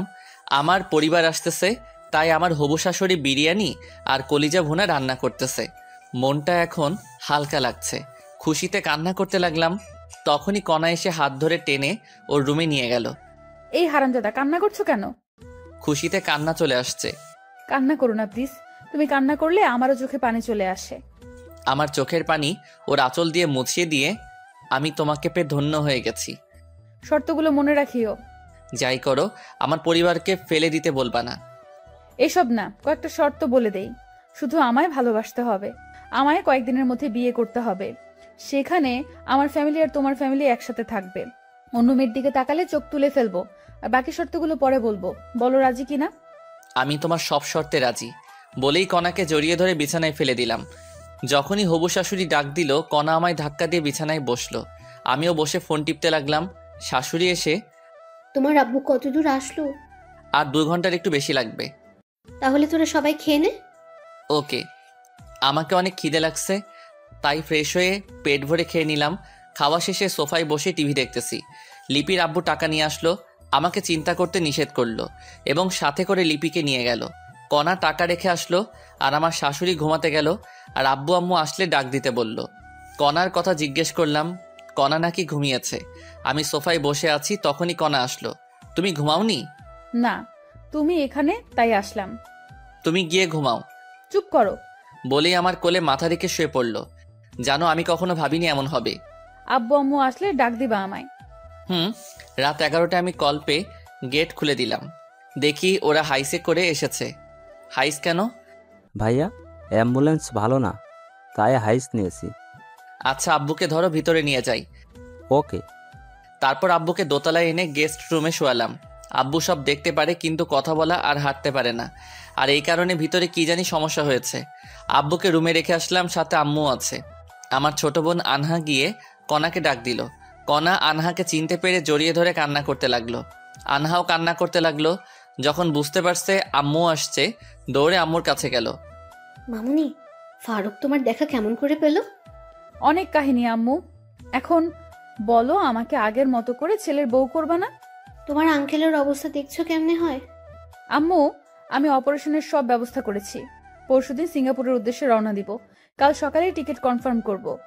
তুই আমার মা হয়ে গেলি মামুনি। আল্লাহ তোমাকে অনেকদিন বাঁচিয়ে রাখুক। কণাকে টেনে নিয়ে কপালে চুমু খেয়ে, এখন চলো, খেতে হবে। তবে আব্বুকে একটু খাইয়ে ওষুধ খাইয়ে দাও। ওকে গাড়িতে খাইয়েছি, ওষুধও খাইয়েছি, এখন খাওয়ালে সমস্যা হবে। ও এখন ঘুমাবে। চলো, খাবে তুমি? তারপর আম্মু, আনহা আর আদনান ফ্রেশ হয়ে এলো। আন্টি মানে হবু শাশুড়ি পরিবেশন করলো আর ওরা সবাই খেয়ে নিল। খাওয়া শেষে সবাই একখানে বসলাম। সেখানে টিকিট কয়টা কাটবো? 4টা টিকিট কেটে রাখো। ওকে, কিন্তু কে কে যাবে? আম্মু যাবে, আব্বুর সেবা করতে হবে, সেগুলো আমরা পারবো না। আমি যাব, তুমি যাবে আর আব্বু। ওকে, কাল সকালে। এখন সবাই ঘুমিয়ে পড়ো। ওকে। 4টা রুম, কিন্তু বেড 3টা। একটায় আব্বু আম্মু, আরেকটায় কণা, শাশুড়ি আর আনহা, আর আরেকটায় আমি আর আদনান ঘুমিয়ে পড়লাম।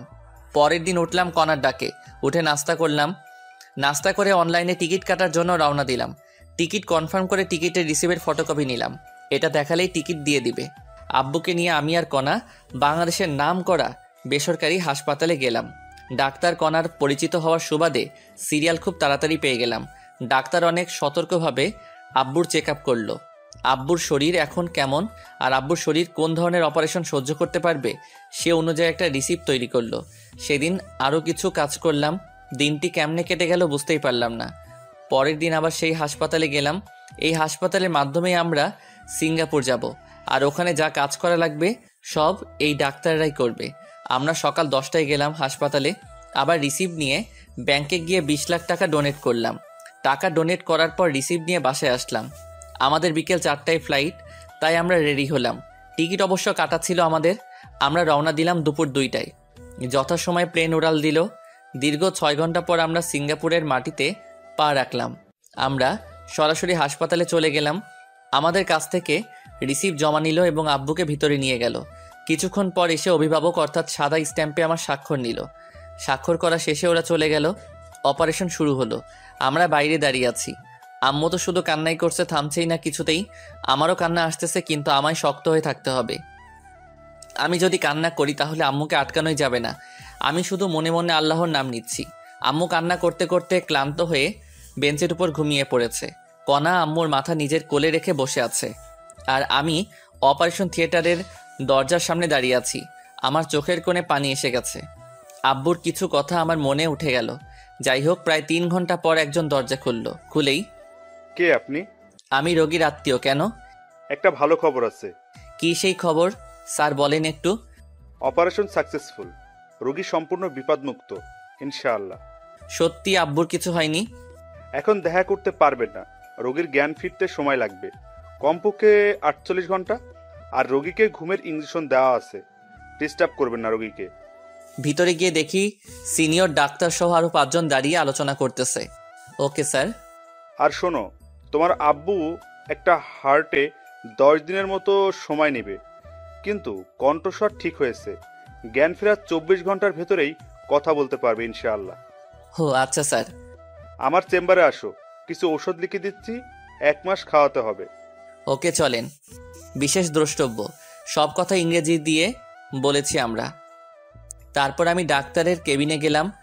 ডাক্তার আমাকে কিছু নির্দেশনা দিলেন। সেগুলো হলো, আব্বুকে কখনো প্রেশার দেওয়া যাবে না, কোনো টেনশন করা যাবে না, সুস্থ হলে সব কাজ করতে পারবে, সেক্ষেত্রে কোনো সমস্যা হবে না। আর আব্বুর জ্ঞান ফিরবে 48 ঘন্টার মধ্যে। কয়েকদিন কথা বলতে পারবে না, আর কয়েকদিন হেঁটে নিয়ে বেড়াতে হবে, যেমন করে আমরা ছোট্ট বাচ্চাদের হাঁটা শিক্ষা দিই। আর কিছু ওষুধ লিখে দিলেন, যেগুলো কমপক্ষে 6 মাস সেবন করতে হবে। যাই হোক, আম্মু কান্না করতে করতে ক্লান্ত হয়ে ঘুমিয়ে পড়েছে। আব্বুর যে অপারেশন শেষ হয়েছে সে কথা আম্মু আর কণা এখনও জানতে পারিনি। তাই ডাক্তারের কাছ থেকে প্রেসক্রিপশন নিলাম। সেখান থেকে আম্মু আর কণা যেখানে বসে আছে সেখানে গেলাম। আম্মুকে ডেকে তুললাম, সাথে কণাও উঠল। আম্মু ঘুম ভাঙা মাত্র, বাবা তোর আব্বু কোথায়? ভিতরে আছে। অপারেশন তো শেষ হয়েছে তাই না? অপারেশন শেষ হয়েছে। তোর আব্বু কোথায় সেটা আগে বল। ভিতরে আছে, অপারেশন সাকসেসফুল হয়েছে। 48 ঘন্টা আব্বুকে ডিস্টার্ব করা যাবে না। সত্যি বাবা, আমি শুধু দেখেই চলে আসবো, আমাকে নিয়ে চল বাবা। আমিও যাব। চলো, কিন্তু শব্দ করলে আব্বুর মাথার সমস্যা হতে পারে। আচ্ছা। তারপর আমি কেবিনে ঢুকলাম, সাথে আম্মু এবং কণাও আছে। কণা ঢুকেই আব্বুর পালস চেক করলো, আর আম্মু ঢুকে আব্বুর শরীরে হাত রেখে দেখলো। তারপর, আম্মু এবার বাইরে চলো। আমি বাইরে যাবো না বাবা, তোরা বাইরে যা। সমস্যা হতে পারে আম্মু। বললাম কোনো সমস্যা হবে না, আমি কোনো শব্দ করব না। আচ্ছা বসে থাকো, আমরা বাইরে আছি। আব্বুর পাশে একটা চেয়ার এনে আম্মুকে বসিয়ে দিয়ে, বাবা তোরা দুজন কিছু খেয়ে আয়। আচ্ছা। আম্মু কেবিনে বসে আছে, আমি আর কণা বাইরে আসলাম। তখন, এই তোমার কার্ডে কি টাকা আছে? আমি রেখে দিয়েছি। ও রেখে দাও, টাকা লাগতে পারে। বলেই আমি বাইরে যাওয়ার জন্য পা বাড়ালাম। কোথায় যাচ্ছ তুমি? আমি খাবার কিনে আনতেছি। দাঁড়াও, মিথ্যা বলতে পারো না, বলো কেন? মিথ্যা বললাম কখন আমি? জানি তোমার কাছে কোনো টাকা নেই, এখান থেকে খাবার নিয়ে আসিও। আমার হাতে ও ডেবিট কার্ডটা দিয়ে, আচ্ছা আসলে আমার কাছে 5,000 টাকা ছিল মাত্র। তুমি কোথায় থাকবা? কোথায় আবার? আম্মুর সাথে। ওকে। কণা আম্মুর কাছে গেল, আর আমি বাইরে গেলাম। সেখানে ভাত না পেয়ে বিরিয়ানি নিয়ে আসলাম। 4 প্যাকেট বিরিয়ানি নিয়ে আসলাম। এসেই আম্মু এদিকে এসে তুলে খাওয়াও আমাদের। আচ্ছা চল। তারপর আম্মু আমাকে আর কণাকে খাইয়ে দিচ্ছে, আর আমরা দুজন আবার আম্মুকে খাওয়াচ্ছি। খাওয়ার এক পর্যায়ে, আজ আমি অনেক খুশি। আমরাও। আজ আব্বুর অপারেশন হয়ে অনেক শান্তি লাগছে। সেটাই। কণা টাকা না দিলে সেটা হতো না কখনো। তোর আব্বু সুস্থ হলে তোদের বিয়ে দেব। আগে আব্বু সুস্থ হোক তো। মেয়েদের মতো লজ্জা পাস কেন? আচ্ছা মামুনি, 3-4 মাস পর বিয়ে হলে কোনো সমস্যা হবে তোমার? আম্মু আপনারা যখন দেবেন আমি তখনই রাজি, কিন্তু বাসায় গিয়ে ওর সাথে আমার রেজিস্ট্রি করে রাখতে হবে। আচ্ছা মামুনি, আমরা একটু সামলে উঠবো। আর শোনো, তোমাদের তো কাল রাতের ঘুমও হলো না। ওখানে যে বেঞ্চ আর ফাঁকা ব্যাগ আছে, ওখানে ঘুমিয়ে পড়ো। আচ্ছা। তারপর আমরা অনেক কষ্টে ঘুমালাম। ঘুম থেকে উঠলাম পরের দিন সকালে। সেদিনটাও কেটে গেল। পরের দিন উঠে ভালো লাগছিল না, তাই কণাকে নিয়ে বাইরে গেলাম। একটা পার্কে আমি আর কণা বসে আছি তখন। আচ্ছা বলো তো, তোমার শর্তগুলো পূরণ করতে হবে না? যখন তুমি আমার কথা শুনবা না তখন বলবো। আমাকে কাছে টেনে নিয়ে আমার কপালে আলতো করে একটা চুমু দিয়ে বলল, আচ্ছা। বলেই জড়িয়ে ধরলাম। তখনই কণা একটা আইসক্রিমের ভাসমান দোকান দেখে আইসক্রিমের বায়না ধরলো। মহারানী আইসক্রিম খাবে। আমি আইসক্রিম এনে দিলাম। আইসক্রিম আমার একেবারে অপছন্দ। আমাকেও খেতে বলল, কিন্তু আমি খেলাম না। কণা আইসক্রিম খাচ্ছে ছোট বাচ্চাদের মতো করে। খাওয়া শেষে ঠোঁটের চারপাশে আইসক্রিম লেগে আছে। তোমার ঠোঁট মুছে ফেলো। আমি পারবো না। দেখো ঠোঁট পরিষ্কার করো, না হলে ঠোঁট কামড়ে ছিঁড়ে ফেলবো কিন্তু। ছিঁড়ে ফেলো, তোমার জন্যই তো রাখা। তারপর আর কি লাগে, ফায়দা যাকে বলে। কণাকে লিপ কিস করতে লাগলাম। কণাও আমাকে জড়িয়ে ধরলো। ওর ঠোঁটে আর এক বিন্দু আইসক্রিম লেগে নেই, তবু আমি ছাড়লাম না ওকে। তারপর ধীরে ধীরে গলায় কিস করলাম। তখনই কণা কেঁপে উঠে আমায় জড়িয়ে ধরলো। আমিও আবার শুরু করলাম। তখনই পিছন থেকে, এই আপনারা শিশু পার্কে এসব কি করেন? জরিমানা ধরা হবে কিন্তু। দুঃখিত, আমরা যাচ্ছি। তারপর আরও কিছুক্ষণ ঘুরলাম। সন্ধ্যার দিকে আম্মুর জন্য খাবার নিয়ে হাসপাতালে আসলাম। হাসপাতালে এসে দেখে আব্বু হাত নাড়ানাড়ি করতেছে। তখনই আমি ডাক্তারকে ডেকে আনলাম।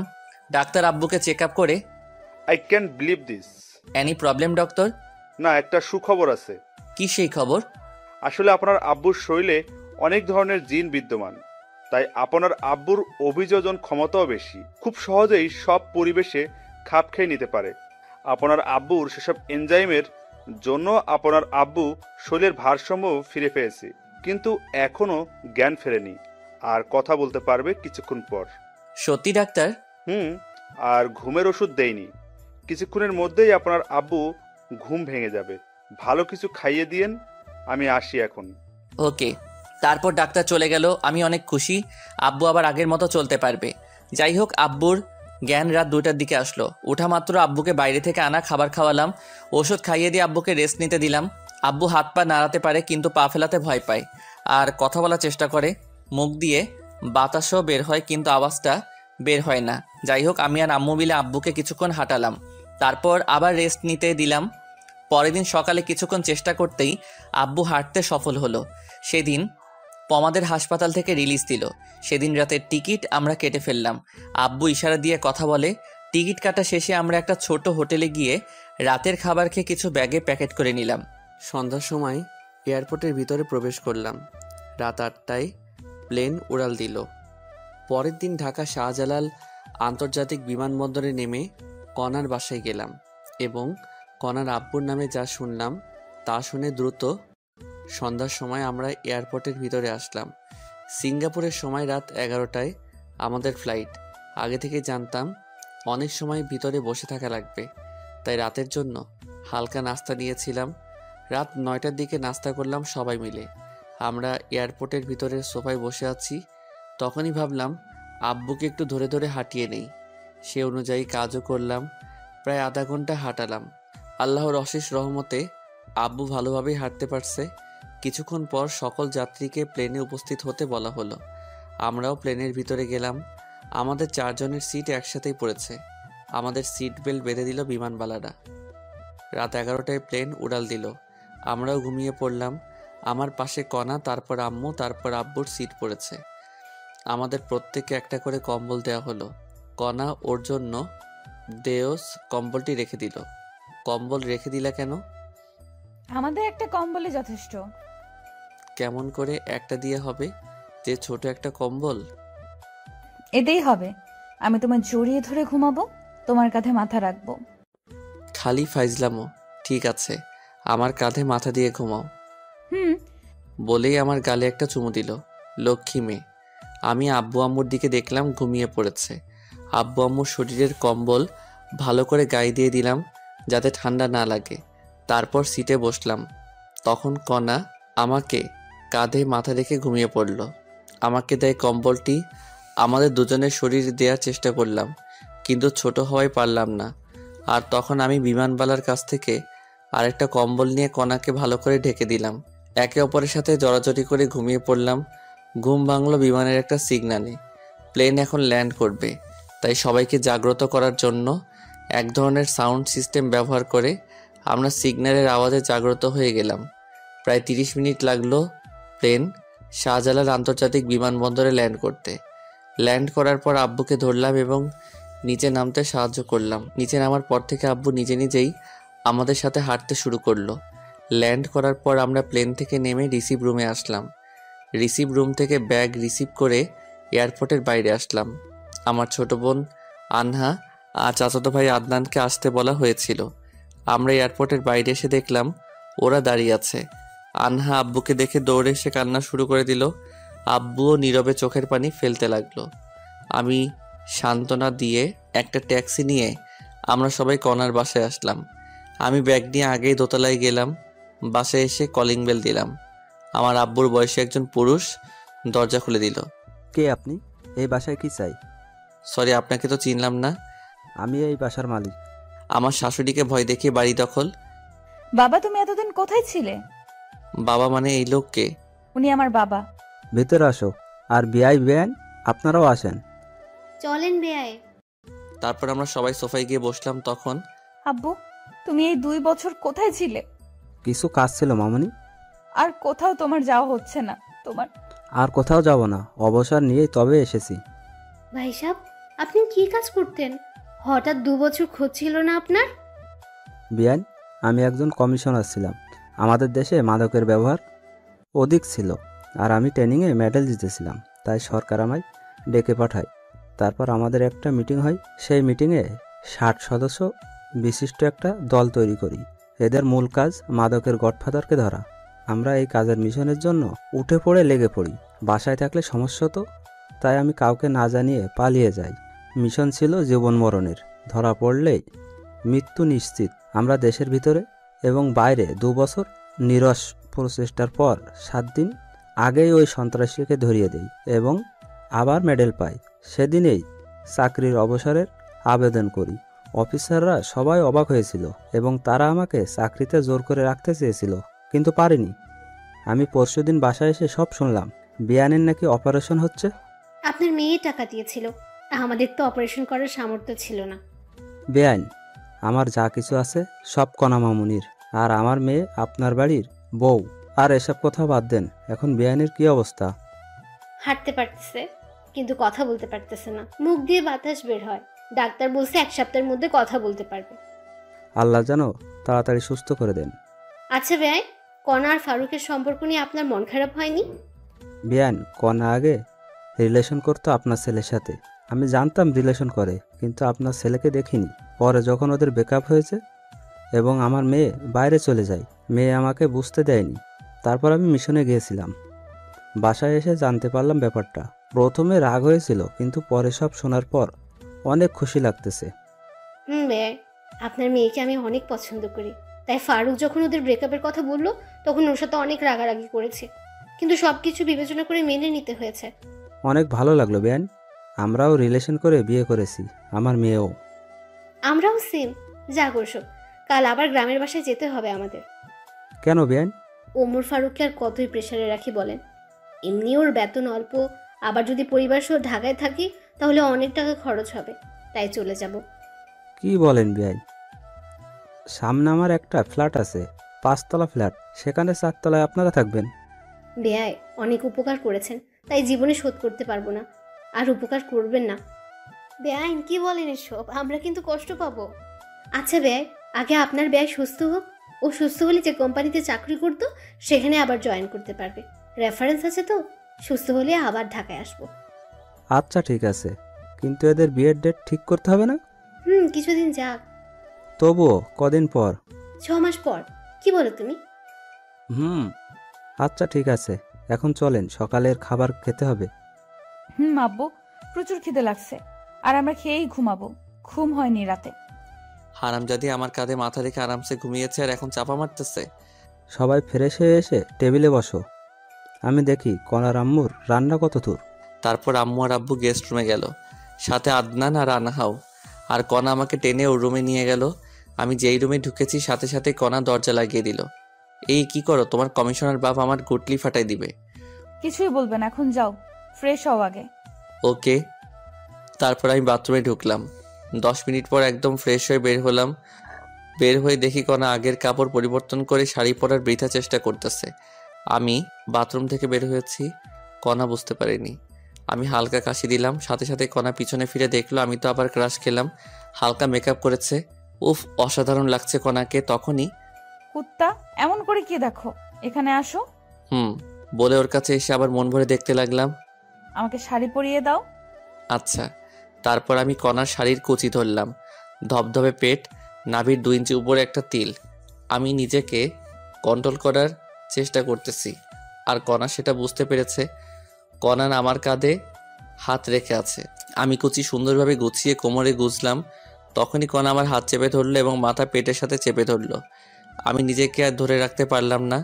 কণার মাথা শক্ত করে ধরে লিপ কিস করা শুরু করলাম।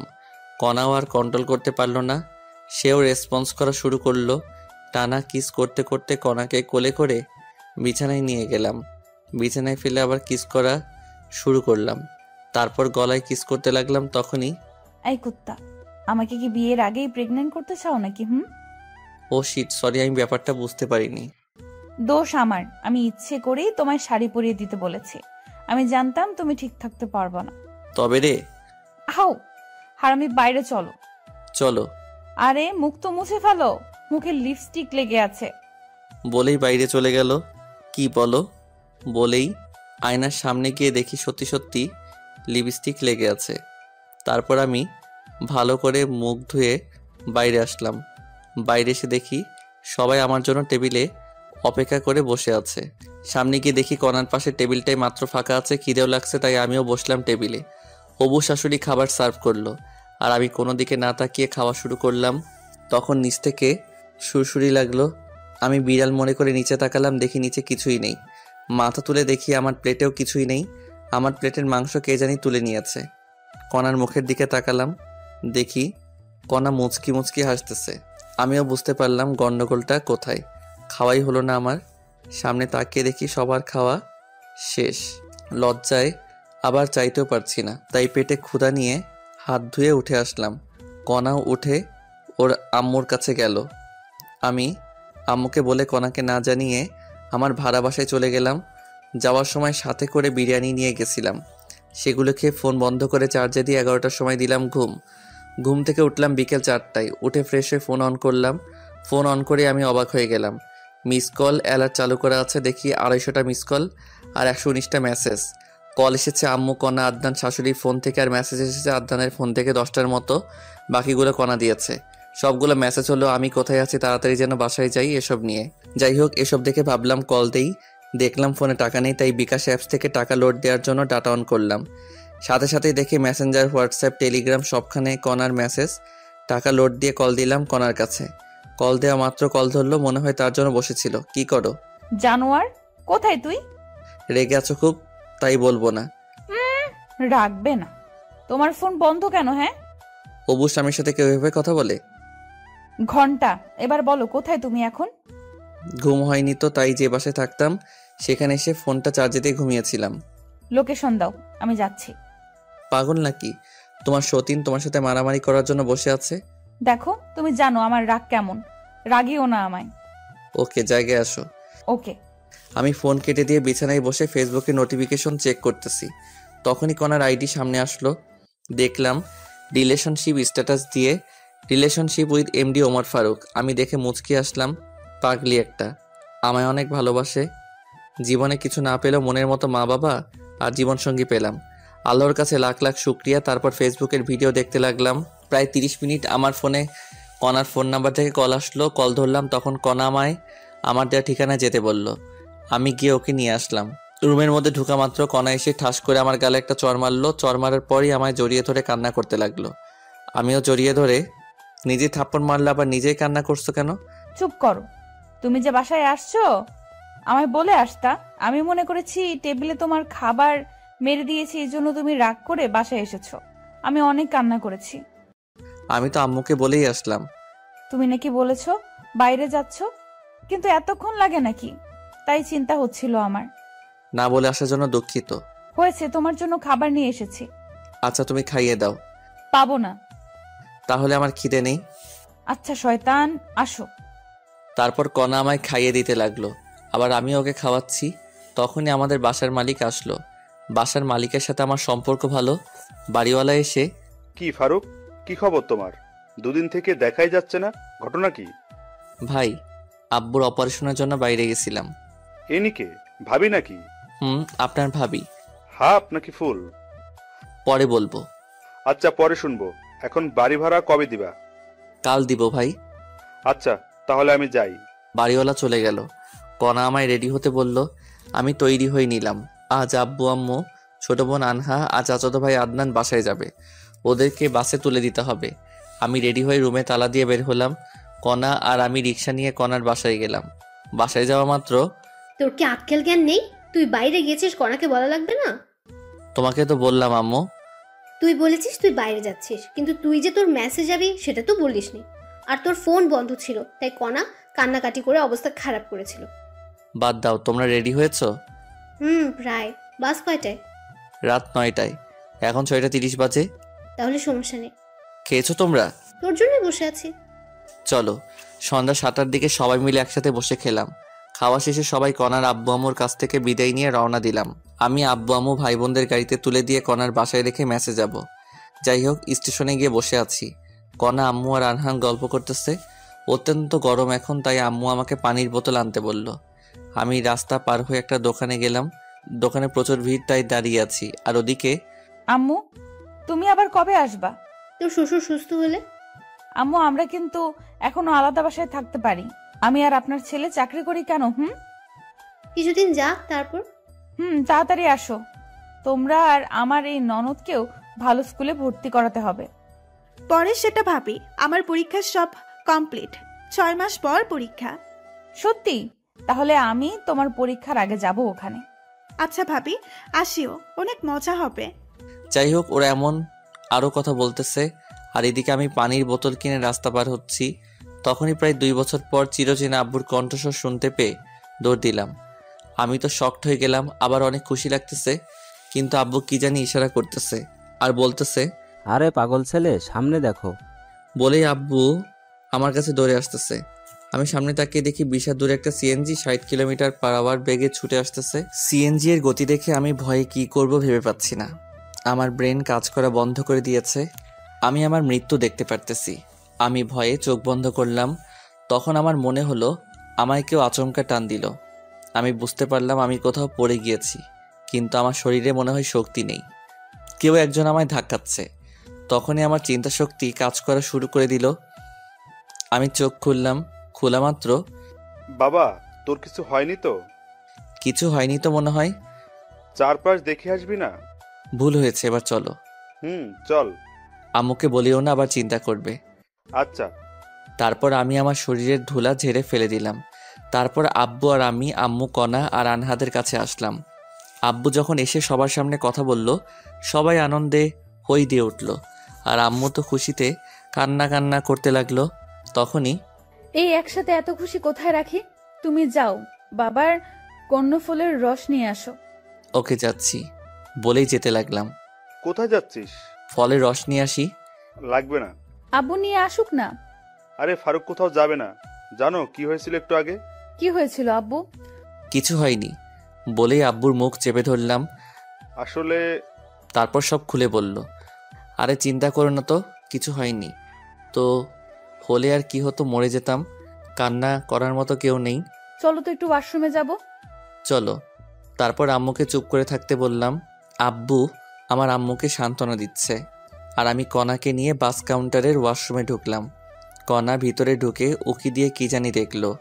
তারপর হঠাৎ দরজা বন্ধ করে দিয়ে আমার শার্টের কলার ধরলো। তখন, এই কি করছো? তুই কি বললি কিছুক্ষণ আগে? কি বলছি আমি? কি বললি তুই মরে যাবি? তোর কিছু হলে আমি কি নিয়ে বাঁচবো বল? সরি, আর বলবো না।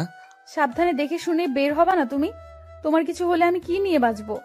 কলার ছেড়ে দিয়ে আমায় জড়িয়ে ধরে কান্না করতে করতে কথাগুলো বলল। তোমার আর আম্মুর দোয়া আর আল্লাহর রহমত থাকলে আমার কিছু হবে না। সবসময় তোমার জন্য দোয়া করি আমি। এবার কিস করো। তাই তো, তোমায় অনেক ভালোবাসি। কচু বাসো, তাই তো আমার কথা চিন্তাও করো না, শুধু বাজে কথা বলো। মৃত্যু ছাড়া আমি তোমায় ছেড়ে কোথাও যাব না। জানো না, জানো আমার না খুব কান্না আসছিল যখন তুমি এই কথাগুলো বলছিলে। মনে হচ্ছিল ধরে থাপ্পড় মারি আর বলি তোমায় অনেক ভালোবাসি। ওসব আমি ইচ্ছা করেই বলেছি। দেখলাম তুমি আমায় কেমন ভালোবাসো। এবার চলো বাইরে যাব, না হলে অনেক খারাপ ভাববে। চলো। তারপর আমি আর কণা সবার কাছে আসলাম। কিছুক্ষণ পর বাস আসলো। আমি সবাইকে বাসে তুলে দিলাম। সবার জন্য হালকা খাবার কিনে দিলাম। বাস যতক্ষণ ছিল ততক্ষণ দাঁড়িয়েছিলাম। তারপর আমি আর কণা সিএনজি নিয়ে বাসায় আসলাম। কণাকে বাসায় নামিয়ে দিয়ে আমি আবার আমার ভাড়া বাসায় চলে গেলাম। আমি আজ অনেক হেঁটেছি এবং কাজও করেছি, তাই অনেক ক্লান্ত থাকায় ঘুমিয়ে পড়লাম। ঘুম ভাঙল কণার ফোনে। কল ধরেই দিলা তো ঘুমের 69 বাজাই। আইসে আমার জমিদার সাহেব, উঠে তাড়াতাড়ি অফিস আসো। আচ্ছা যাবনে। আচ্ছা, আমি যাবার সময় তোমায় নিয়ে যাব। লাগবে না ম্যাম, আমারই ডিউটি আপনার বাসায়। ফারুক সাহেব তাড়াতাড়ি আসেন। আচ্ছা ম্যাম। কল কেটে দিয়ে ফোনে দেখলাম 7:48 বাজে। আমার অফিস 9টায়। কণার বাসায় যাওয়া লাগবে 8:30-এ। বেশি সময় নেই হাতে, তাই বিছানা থেকে উঠে বিছানার কিছু না গুছিয়েই ফ্রেশ হলাম। তারপর রেডি হয়েই কণার বাসায় গেলাম। তবুও 10 মিনিট লেট করেছি। কণার বাসায় ঢুকলাম। জামাই না হতেই আমায় এখন থেকে জামাই আদর করতেছে। যাই হোক, খাওয়া শেষে কণা লাঞ্চ পার্টিতে প্যাক করে নিল। তারপর আমরা দুজনে অফিসের উদ্দেশ্যে রওনা দিলাম। অফিসে ঢোকার পর আমি আমার কেবিনে গেলাম। কিছুক্ষণ পর সবাই আসলো। তখন কণা সবাইকে ডাকলো। সবাই মিটিং রুমে গেল, সাথে আমিও মিটিং রুমে। শোনেন, আপনারা আমাদের অফিসের অনেক লোকসান হচ্ছে। ম্যাম, আমরা তো ঠিকভাবে কাজ করছি, সর্বোচ্চ দিয়ে কাজ করি। সবাই তো করে না। ম্যাম, এই অফিসের ক্ষতি হলে অফিস বিক্রি করে দেবে, তখন আমরা কোথায় যাব? আর গেলেও হয়তোবা এমন বস পাবো না। আর এই অফিসে আমাদের সবসময় ছাড় দিয়েছে। অফিসের লোকসানের সময় আমরা কাজ করে তা পুষিয়ে দিব। সাবাস, আপনারা সবাই এরকম মানসিকতা নিয়েই কাজ করবেন। আমরা তাই করব ম্যাম। আরেকটা কথা, এ আমার ভালোবাসা এবং হবু স্বামী। সব মেয়েই ওকে দুলাভাই না হলে ভাইয়া বলে ডাকবা। আমাকে ওর কাছে এনে হাত ধরে বলল, ম্যাম খাওয়া দেন। আচ্ছা, আজ দিব। তারপর মিটিং শেষ করে দিল। কণা সবাইকে খাওয়ালো। তারপর আবার কাজ করতে লাগলাম। অনেক দিন আসতে পারিনি, অনেক কাজ পড়ে আছে। কাজ করতে করতে দুপুর হয়ে গেল। লাঞ্চের সময় কণা ডাকলো, কণার কেবিনে লাঞ্চ করলাম। লাঞ্চ শেষে আবার কাজ করতে লাগলাম। ছুটি হলে কণা আর আমি অফিসের গাড়ি নিয়ে একটু ঘুরে বেড়াই। তারপর কণার বাসায় গিয়ে রাতের খাবার খেয়ে বাসায় যাই। এভাবে চলে গেল 7 দিন। অফিসের কাজের প্রচুর চাপ, কোম্পানির লোকসান, সবাইকে দিয়ে তুলে নেওয়া হচ্ছে। এ মাস প্রায় শেষ হয়ে যাচ্ছে। মাসের আছে 5 দিন। অফিস যাওয়ার জন্য বের হয়েছি, তখন মেসেঞ্জারে আমার গ্রামের এক বান্ধবীর কল পেলাম। কি রে ফারুক, কেমন আছিস? আলহামদুলিল্লাহ, তুই কেমন আছিস? দুলা ভাই আর ভাগিনা কেমন আছে? ভালো ছিলাম, কিন্তু কয়েকদিন থেকে নেই রে মামা। কেন কেন কেন কোনো সমস্যা হয়েছে কি? তোর দুলাভাইয়ের হার্টের অপারেশন করা লাগবে। টাকা ম্যানেজ হয় নাই? সব কমপ্লিট। আর তুই তো জানিস আমরা পালিয়ে বিয়ে করেছি, এই জন্য কেউ মেনে নেয়নি। আর তোর দুলাভাইয়ের অসুস্থতার জন্য কোম্পানি থেকে লোন দিয়ে অপারেশন করাচ্ছি। খুব ভালো করেছিস। আমার কি কোনো হেল্প লাগবে? ঢাকায় আমার চেনা পরিচিত তুই আছিস, আর অপারেশনের সময় আমি মেয়ে মানুষ কেমনে দৌড়াদৌড়ি করবো। তুই কি একটু 2 দিন সময় দিতে পারবি? আচ্ছা, কবে যাওয়া লাগবে? আজকে আয়, কাল তাহলে অপারেশন হবে। আচ্ছা, আমি আসতেছি। সীমার ফোন কেটে দিয়ে কণাকে টেক্সট করে জানিয়ে দিলাম আমি 2 দিন অফিসে যেতে পারবো না। আমার বন্ধু অসুস্থ, অপারেশন হবে, তাই হাসপাতালে যাব। আর আমাকে এই 2 দিন কল দিও না। আমি জানি কণা আর আমায় 2 দিন কল দিবে না। তারপর আমি ব্যাগ গুছিয়ে রওনা দিলাম সীমার বাসার উদ্দেশ্যে। এই ঢাকার জ্যাম পার করে পৌঁছালাম 11টার সময়। সীমার বাসায় ঢুকলাম, দেখি দুলাভাই ভালোই অসুস্থ হয়ে গেছে। দুলাভাইয়ের সাথে কথা বললাম। দুলাভাইয়ের কথা বলতে সমস্যা হয়। তারপর সীমার সাথে ভালো মন্দ কথা বলে বিকেলবেলায় হাসপাতালে ভর্তি করার সিদ্ধান্ত নিলাম। সীমার বাসায় লাঞ্চ করে দুলাভাইকে নিয়ে 2টোর দিকে ঢাকা মেডিকেল হাসপাতালে ভর্তি করালাম। বিভিন্ন পরীক্ষা করা হলো এবং ডাক্তার বললেন রাত 10টায় অপারেশন করা হবে। ব্যাংকে গিয়ে টাকা ডিপোজিট করেন। তারপর সীমা ডাক্তার তো টাকা জমা দিতে বলল। চল ব্যাংকে যাব। দুলাভাই একা থাকবে নাকি? তোর ভাগিনাকে রেখে যাই, বেশিক্ষণ লাগবে না তো। টাকা কোথায় আছে? আমার অ্যাকাউন্টে। চলো তাহলে। তারপর সীমা দুলাভাইয়ের কাছে গেল এবং সব খুলে বলল। দুলাভাই তার ছেলে আবু হানিফকে রেখে যেতে বলল। আবু হানিফকে রেখে আমরা দুজন হাসপাতাল থেকে বের হয়ে রিক্সা নিলাম। তারপর ইসলামী ব্যাংকে গেলাম। ব্যাংক থেকে টাকা তুলে আবার সোনালী ব্যাংকে গেলাম। সেখানে টাকা জমা দিয়ে হাসপাতালে আসলাম। আমাদের মোট 2 ঘন্টা সময় লেগেছে। একটু দেরি হলে আর টাকা জমা দিতে পারতাম না, কারণ ব্যাংক 5টার সময় বন্ধ করে দেয়। আমরা হাসপাতালে এসেছি 6টার সময়। একটু পর আজান দিবে। দুলাভাই অনেক ভয় পাচ্ছে, অনেক ভীতু প্রকৃতির মানুষ উনি। যাই হোক, দেখতে দেখতে অপারেশনের সময় হয়ে গেল। ডাক্তার দুলাভাইকে আইসিইউতে নিয়ে গেল আর আমরা বাইরে আছি। সীমা তো ভয়ে চুপসে গেছে আর আমিও চুপ করে আছি ভাগিনাকে সাথে নিয়ে। ভাবলাম একটু ফোনে গেম খেলি, কিন্তু ফোনটা বের করে দেখি ফোন বন্ধ, কারণ ফোনে চার্জই দেয়নি। ভাগিনার দিকে তাকিয়ে দেখি ভাগিনা ঘুমিয়ে গেছে। তারপর আমি বসে থাকতে থাকতে কখন ঘুমিয়ে গেছি জানি না। ঘুম ভাঙলো লিপির। মামা ওঠ, খুশির খবর আছে।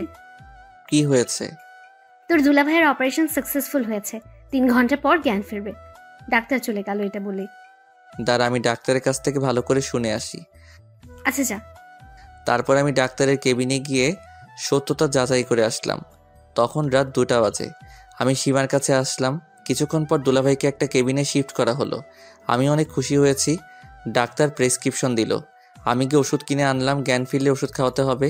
ওষুধ কিনে এনে দেখে অন্য রুমে শিফট করেছে। ঔষধ সীমাকে দিয়ে আমি ব্যাগ নিয়ে সোফায় শুয়ে পড়লাম। সীমাকে ঘুমানোর কথা বলে দিলাম এক ঘুম। ঘুম থেকে উঠলাম খুব সকালে, সীমা আর দুলাভাইয়ের কথার শব্দে। ঘুম থেকে উঠে দুলাভাইয়ের সাথে কথা বলে ফ্রেশ হতে গেলাম। ফ্রেশ হয়ে এসে দুনিয়ার যত গল্প আছে সব শুরু করে দিলাম। গল্প তো আর শেষ হবে না, খিদেও লাগছে, তাই নাস্তা নিতে ভাগিনাকে সাথে করে বাইরে গেলাম। আমরা নাস্তা করে ওদের দুজনের জন্য নাস্তা নিয়ে আসলাম। নাস্তা করে ওষুধ খাওয়া শেষে আমি বাইরে গিয়ে 10 টাকা দিয়ে ফোনে চার্জ দিয়ে আনলাম। কণার ফোনে কল দিলাম, কিন্তু ওর ফোন বন্ধ। তাই কণার আম্মুর কাছে কল দিলাম। কণা নাকি ওর মামার বাসায় ঘুরতে গেছে, 7 দিন পর আসবে। কণার সাথে কথা বলতে পারলাম না জন্য খারাপ লাগছে। মন খারাপ করে আবার সীমা আর দুলাভাইয়ের কাছে গেলাম। সেদিনই বিকেলবেলা রিলিজ নিলাম আমরা। ওখানে থাকলে একদিনে 10,000 টাকা খরচ হবে, তাই রিলিজ নিয়ে লিপিতের ভাড়া বাসায় আসলাম। সীমার ওখানে রাতের খাবার খেয়ে আমার বাসায় আসলাম। আবার পরের দিন থেকে অফিসে গেলাম। অফিসে গিয়ে কিছু ভালো লাগে না, মন শুধু কণাকেই খুঁজে বেড়াচ্ছে। তাই ফোন বের করে কণাকে কল দিলাম, কিন্তু ফোন বন্ধ দেখাচ্ছে। মেজাজ তো খুব খারাপ হয়ে গেল, তবুও কাজ করতে লাগলাম। দুপুরবেলা লাঞ্চ করলাম অফিসের ক্যান্টিনে। লাঞ্চের পর আবার কাজ করা শুরু করলাম। একাকিত্ব ভালো লাগছে না, তাই অফিসের এক মেয়ে কলিগের সাথে একটু ভাব জমালাম। ভালোই ভাব জমে গেল একদিনের গল্পে। যাই হোক, কণাও নেই, মেয়েটার সাথে কথা বলে ভালোই লাগলো। এইভাবে 3 দিন গেল, কণার কোনো খোঁজই নেই, ফোন বন্ধ করে রেখেছে। হাসপাতালে যখন ছিলাম তখন আমার ফোন বন্ধ ছিল, তাই কণা আমার উপর রাগ করে ফোন বন্ধ করে রেখেছে। আর তাই আমি অফিসের একটা মেয়ের সাথে দেখিয়ে দেখিয়ে গল্প করতেছি। আমি জানি লিপি আমার সব কথা কণাকে জানাচ্ছে। অনেক ভেবেচিন্তে নীলাকে সব খুলে বললাম, আর ওকে একটু অভিনয় করতে বললাম। নীলাও খুব সুন্দরভাবে লিপির সামনে অভিনয় করে। যাই হোক, এইভাবে 4র্থ দিন চলে গেল। 5ম দিন নীলা আগে চলে গেল অফিস। এই নীলা, শোনো। জি আপু, বলেন। তুমি জানো না কণা ফারুককে ভালোবাসে? কয়েকদিন পর ওদের বিয়ে। তো আমিও ওকে ভালোবাসি। চাকরি হারাতে চাও নাকি? হারালে হারাবো, ফারুক আছে না। আর কণা ম্যাম ওনাকে কি ভালোবাসে যে কয়েকদিন থেকে কল ধরে না? আরে আবাল, কণা ফারুকের গ্রামের বাসায় গেছে। আগামী 7 দিনের মধ্যে ওদের বিয়ে হবে।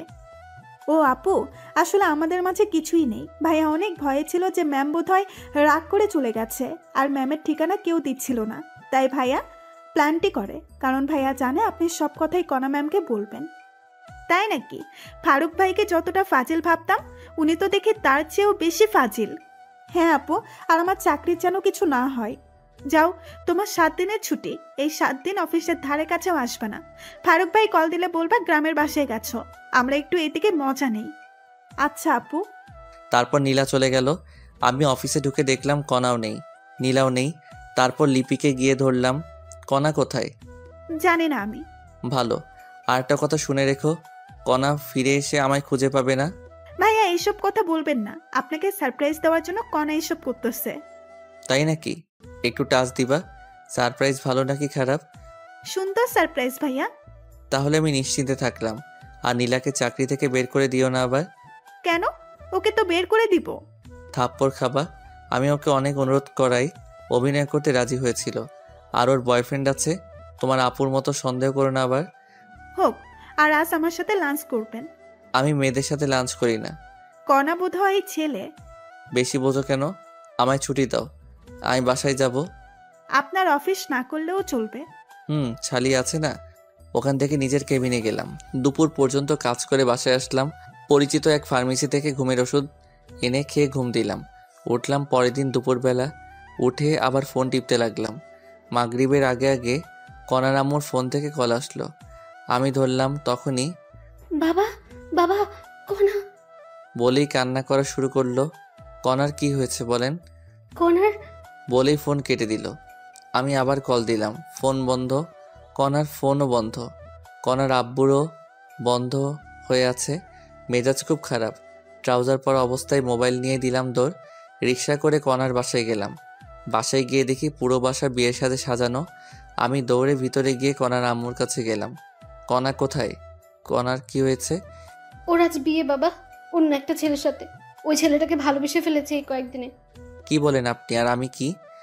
বাবা, আমার কাছে কিছু বলে লাভ নেই। কণার কাছে যাও, কণা ওর রুমে। আমি এক দৌড়ে কণার রুমে গেলাম। গিয়ে দেখি ওকে সাজানো হচ্ছে। আমি সবাইকে বাইরে যাওয়ার অনুরোধ করলাম। সবাই বাইরে গেল আর আমি দরজা লাগিয়ে দিলাম। কণা, এগুলো কি কি শুনছি আমি? যা শুনছো তাই সত্যি। আমি বিয়ে করতেছি অন্য ছেলেকে। আমার অপরাধ কি? ভিখারির ছেলের শখ দেখ। ওই ছেলে আমার ক্রাশ ছিল, অনেক প্রপোজ করেছি কিন্তু রাজি হয়নি। 2 দিন আগে রাজি হয়েছে। ও ভালো। ম্যাম, আপনি সুখে থাকলে আমি খুশি। আর আপনার টাকা কিছুদিন গেলেই দিয়ে দিব। লাগবে না, তোদের পরিবারকে ওই টাকা দান করে দিলাম। ম্যাম, লাগবে না, আমি শোধ করে দিব।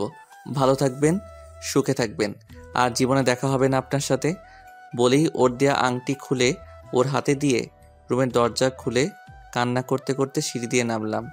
নেমেই ফার্মেসিতে গিয়ে 4 পাতা ঘুমের ওষুধ সিস্টেম করে কিনে বাসায় গেলাম। সাথে 4 প্যাকেট সিগারেটও নিলাম। বাসায় গিয়ে শুয়ে পড়লাম। কি করব ভেবে পাচ্ছি না।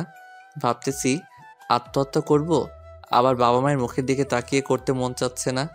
আমি পানি আনলাম। ঘুমের ওষুধ খেয়ে শুয়ে যাব। ঘুমানোর আগে কণাকে দেওয়ার জন্য একটা মেসেজ লেখা শুরু করলাম। তখনই আমার ফোনে কণার ফোন থেকে কল আসলো। আবার কল দিছো কেন? বললাম না আমি কোনোদিন তোমায় ডিস্টার্ব করব না। প্যাক প্যাক না করে তোমার দরজা খুলে দাও। আমি ঘুমাচ্ছি, দরজা খুলতে পারবো না। খুলবি নাকি 999-এ কল দিব? দরজার সামনে কে? খুলে দেখ আগে। ফোন কেটে দিয়ে দরজা খুলে দেখি আমার আব্বু আম্মু আর কণার আব্বু আম্মু দাঁড়িয়ে। আরে আপনারা ভিতরে আসুন। আসতেছি। তারপর সবাই বসলো আমার বিছানায়। আমি চেয়ার নিয়ে আসলাম। তখনই বাবা, আমরা কখনো কল্পনাও করতে পারিনি এমন কিছু হবে।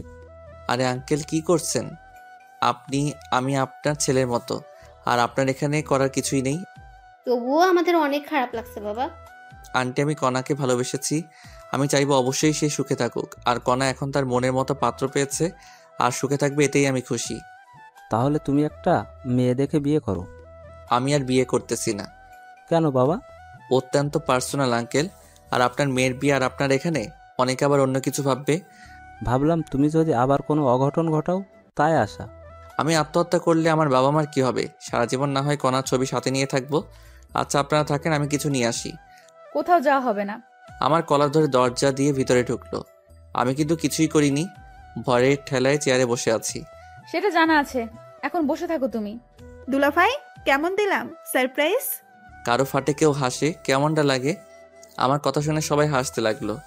তারপর কাজী রুমে প্রবেশ করলো, সাথেই ইমাম আর মুয়াজ্জিন। আমার 2 রুম মানুষ দিয়ে ভর্তি হয়ে গেল। তখনই আঙ্কেল, প্রেমিকার বিয়ে, প্রেমিকের সামনে পড়াবেন নাকি? আমি বাইরে যাচ্ছি। আরে গাধা, তোর সাথেই কণা মামনির বিয়ে। তাহলে যে বলল কণার একজনকে ভালোবাসে? আমি সব বলবো, কিন্তু পরে বলবো। আচ্ছা, তোমাকে শিক্ষা দিব আমি কি জিনিস। যাই হোক, অনেক কাহিনী শেষে বিয়ে পড়ানো শেষ হলো। আবার কার আসলো, আমাদের সবাইকে আমার কণাদের বাসায় নিয়ে যাওয়া হলো। সেখানে গিয়ে দেখি আমার ভার্সিটির সব বন্ধুই আছে। ওদের সাথে অনেক দিন থেকে দেখা হয় না, কথাও হয় না। আমি তো ওদের দেখে অনেক খুশি। আমার সব বন্ধু বিয়ে করেছে, অনেক বাচ্চাও আছে। আর আমার বন্ধুদের সাথে আমি ইচ্ছা করে যোগাযোগ করিনি। যাই হোক, আমার বাসায় রেজিস্ট্রি হলো, এখানে কবুল বলানো হলো। রাত 2টার দিকে বিয়ে পড়ানো, খাওয়া দাওয়া শেষ। তারপর আবার আমাদের গাড়িতে করে নিয়ে যাওয়া হচ্ছে, কণা আর আমি পাশাপাশি। বুঝলাম না কোথায় যাচ্ছি আমরা? আমাদের বর্তমান ঠিকানায়। বুঝলাম না। তোমায় বুঝতে হবে না। আমাদের 5তলা বাসায় 2য় তলা আমাদের থাকার জন্য ফাঁকা করা হয়েছে। এখন থেকে আমি, তুমি, আমার শ্বশুর শাশুড়ি মা সবাই একসাথে এখানে থাকবো। সত্যি? বলেই জড়িয়ে ধরে কিস করলাম। পরে যখন সন্ধ্যার কথা মনে হলো ছেড়ে দিলাম। জানি মন খারাপ করেছো, তোমায় বাসর ঘরে সব খুলে বলবো। হুম। দেখো, তোমার বিকাশে টাকা দিয়েছি, কোনো দোকান দেখে ক্যাশ আউট করো। তোমাকে আজ খসাবে সবাই। কেন? আনহার লিপি বাসর ঘর সাজিয়েছে, তার জন্য টাকা দেওয়া লাগবে না? আদনান লাইটিং করেছে, তার জন্য টাকা দিতে হবে না? না, আমি কিছুই দিব না। মন খারাপ করে সিটে হেলান দিলাম। আচ্ছা। বলেই কাঁধে হেলান দিল। আমি আর ওকে সরিয়ে না দিয়ে শুয়ে থাকলাম। কিছুক্ষণ পর একটা 5তলা বাসার সামনে আসলাম। বাড়িটা লাইটিং করা। আমার বুঝতে বাকি থাকলো না আমরা কোথায় এসেছি। আমি নিজে সোজা সিঁড়ি দিয়ে উঠতেছি, তখনই এই জমিদারের পোলা, তোর বউকে কে নিয়ে যাবে? হেঁটে আসবে। আমি হেঁটে যাচ্ছি। তারপর কণা উঠতে ধরলো। কাপড় লম্বার মাটিতে লেগে থাকার কারণে পায়ের সাথে লেগে পড়ে গেল। সাথে সাথে আমি দৌড়ে নিচে নেমে আসলাম। ব্যথা পেয়েছো? না। কোলে করে নিয়ে যা হারামজাদা, দেখিস না হাঁটতে পারতেছে না। হুম। তারপর ভদ্র ছেলের মতো কণাকে কোলে নিলাম। তারপর সিঁড়ি দিয়ে ওঠা শুরু করলাম। সবাই হাততালি দিচ্ছে, আর কণা আমার হাতে কামড় দিল। আরে করো কি, ফেলে দিব কিন্তু। মার খাবা নাকি? চুপচাপ নিয়ে চলো। হুম। তারপর আমি দোতলায় উঠলাম কণাকে কোলে নিয়ে। আমার বাসর ঘরে ঢুকতে দেওয়া হলো না, আমায় সোফায় বসায় রাখা হলো। আর কণাকে লিপি এবং আনহা মিলে একটা রুমে নিয়ে গেল। আমি সোফায় বসে থাকতে থাকতে বিরক্ত হয়ে গেলাম। সাথে সাথে ফ্রি ফায়ার বের করে খেলা শুরু করলাম। জানি না কতক্ষণ গেছে।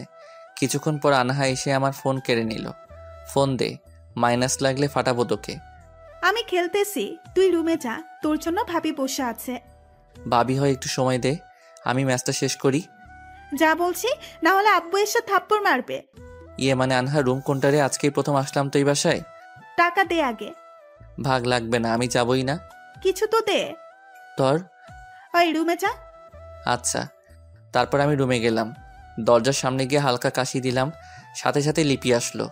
দুলাভাই টাকা দেন। আনহাকে দিয়েছি। কত দিচ্ছেন? 2। আরো 1000 দেন। তোমারই বোনের টাকা, নাও, সমস্যা নেই। হোক, তবুও দেন। তারপর লিপিকে 1000 দিয়ে রুমে ঢুকলাম। তারপর দরজা বন্ধ করলাম। কণা এসে আমায় সালাম করে গেল।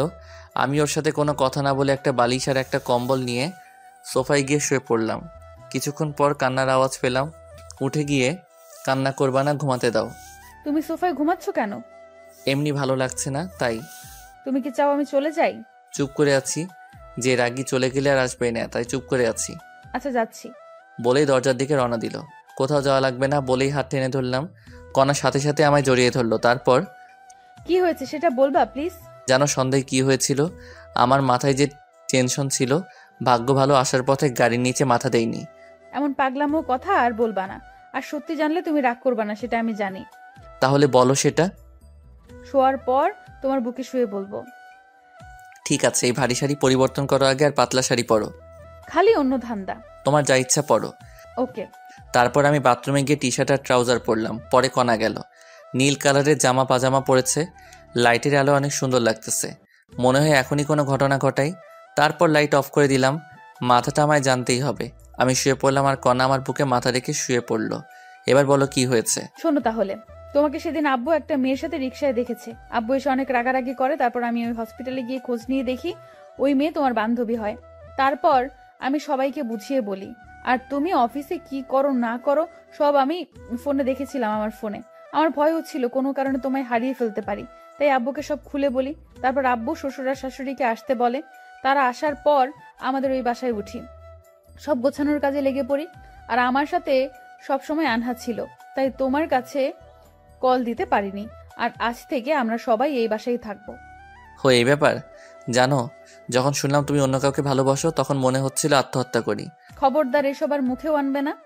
আমার যে কষ্টগুলো হয়েছে সেগুলোর কি হবে? সুদে আসলে পরিশোধ করে দেব।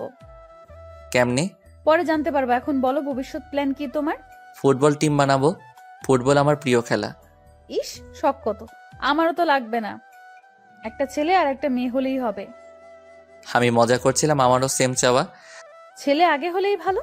না, মেয়ে হবে, বড়জন মেয়ে হবে। তোমার ইচ্ছা। জানো আমার স্বপ্ন আমার একটা মেয়ে হবে, অনেক কিউট হবে। নাম রাখবো ফারিয়া। ফারিয়া আমাদের পরিবারের সবারই আদরের হবে, পরিবারের সবাইকে মাতিয়ে রাখবে, দাদু দিদার সাথে খেলবে, এইটুকুই। আমার বউটা দেখে অনেক কিছুই ভাবে। তাড়াতাড়ি আমার মেয়ে চাই। তাহলে যুদ্ধে নামতে হবে। নেমে পড়ো। বলা মাত্র আমি কণার নিচের ঠোঁট কামড়ে ধরলাম। উফস, কি ফিলিংস! কণার ঠোঁট একদম কমলার কোয়ার মতো। আমি কিস করতে থাকলাম, তারপর গলায় কিস করলাম, তারপর নিচের দিকে নামতে থাকলাম। আর বাকিটা ইতিহাস। জানতে চাইলে চটি গল্পে চলে যান। যাই হোক, পরের দিন সকালে ঘুম ভাঙলো কণার ডাকে। অনেকবার ডেকে গেছে, উঠিনি, জন্য চায়ের কাপে আঙুল ঢুকিয়ে দিয়েছে। তারপর আমি উঠে গোসল করে এসে দেখি কণা আম্মার সাথে রান্না শিখতেছে। সকালের নাস্তা কণা আর আম্মু বানিয়ে দিল। সকালে নাস্তা করে গল্প, তারপর লাঞ্চ, লাঞ্চের পর রাতের খাবার। এইভাবে ঘুরে বেরিয়ে গেল 7 দিন। আজ থেকে অফিস আছে। সকালবেলা কণাকে আম্মু রান্নাঘরে ঢুকতে দেয় না, তবুও কণা জোর করে ঢুকে। সকালে রান্নার সময় থাকে, কিন্তু রাতে থাকতে পারে না। এইভাবে সকালবেলা অফিসে যাওয়া, অফিসের কাজ করা, রাতে আবার বাসায় আসা। আর আব্বু এখন চাকরি করে, আর কণাকে বাসায় রাখা হয়েছে। 1 মাস পর পরীক্ষা। যাই হোক, এভাবে কেটে গেল 3টি বছর। 3 বছর পর অফিস বন্ধের দিন সকালে, পাপ্পা ও তো তাড়াতাড়ি, আম্মু লাঠি নিয়ে আসতেছে। আসুক মামনি। পাপ্পা আজ কোথায় যাবা? আজ তোমার দাদু, দিদা, ফুপি, তোমার মামি সহ ঘুরতে যাব। কি মজা, কি মজা! বলে ওর দাদুর কাছে গেল। আমার বিয়ের 2 বছর পর ফারিয়া আমাদের পরিবারে আসে। ফারিয়া অনেক কিউট, সারাদিন সবাইকে দৌড়ের উপর রাখে। আর আনহা মেডিকেলে পড়ে এখন। আমি ব্রাশ করে রান্নাঘরে গেলাম। আমি যাওয়া মাত্র আম্মু অজুহাত দিয়ে চলে গেল। আম্মুও বুঝতে পারছে। আমি কণাকে পিছন থেকে জড়িয়ে ধরলাম। কণার সাথে সাথে নড়াচড়া বন্ধ করে দিল। কি করো? আম্মু আসবে। আরে আসবে না। কি শুরু করছো? শুরুই করলাম না। ঠিক আছে, যাচ্ছি। দাঁড়াও, বাজার করে এনে দাও। আচ্ছা, লিস্ট দাও। দাঁড়াও। তারপর আমি ব্যাগ নিয়ে বের হলাম। তখনই কণা আমায় ডেকে রান্নাঘরে নিয়ে গেল। লক্ষ্মী ছেলের মতো বাজার করবা, রাস্তা দেখে পার হবা। তারপর আমি বাজারে গিয়ে লিস্ট অনুযায়ী বাজার করলাম। বাজার নিয়ে বাসায় আসলাম লাঞ্চের দিকে। বাসায় এসে গোসল করে টেবিলে বসলাম। আমাদের অভ্যাস হয়ে গেছে সবাই আম্মুর হাতে তোলা ভাত খাই। আজও আম্মু সবাইকে তুলে খাওয়াচ্ছে, আর আমরা সবাই তৃপ্তি সহকারে খাচ্ছি। আমরাও আবার আম্মুকে তুলে খাওয়াচ্ছি। আপনারা সবাই দোয়া করবেন আমরা যেন সারা জীবন এমনই থাকতে পারি। ধন্যবাদ সবাইকে আমাদের পাশে থাকার জন্য।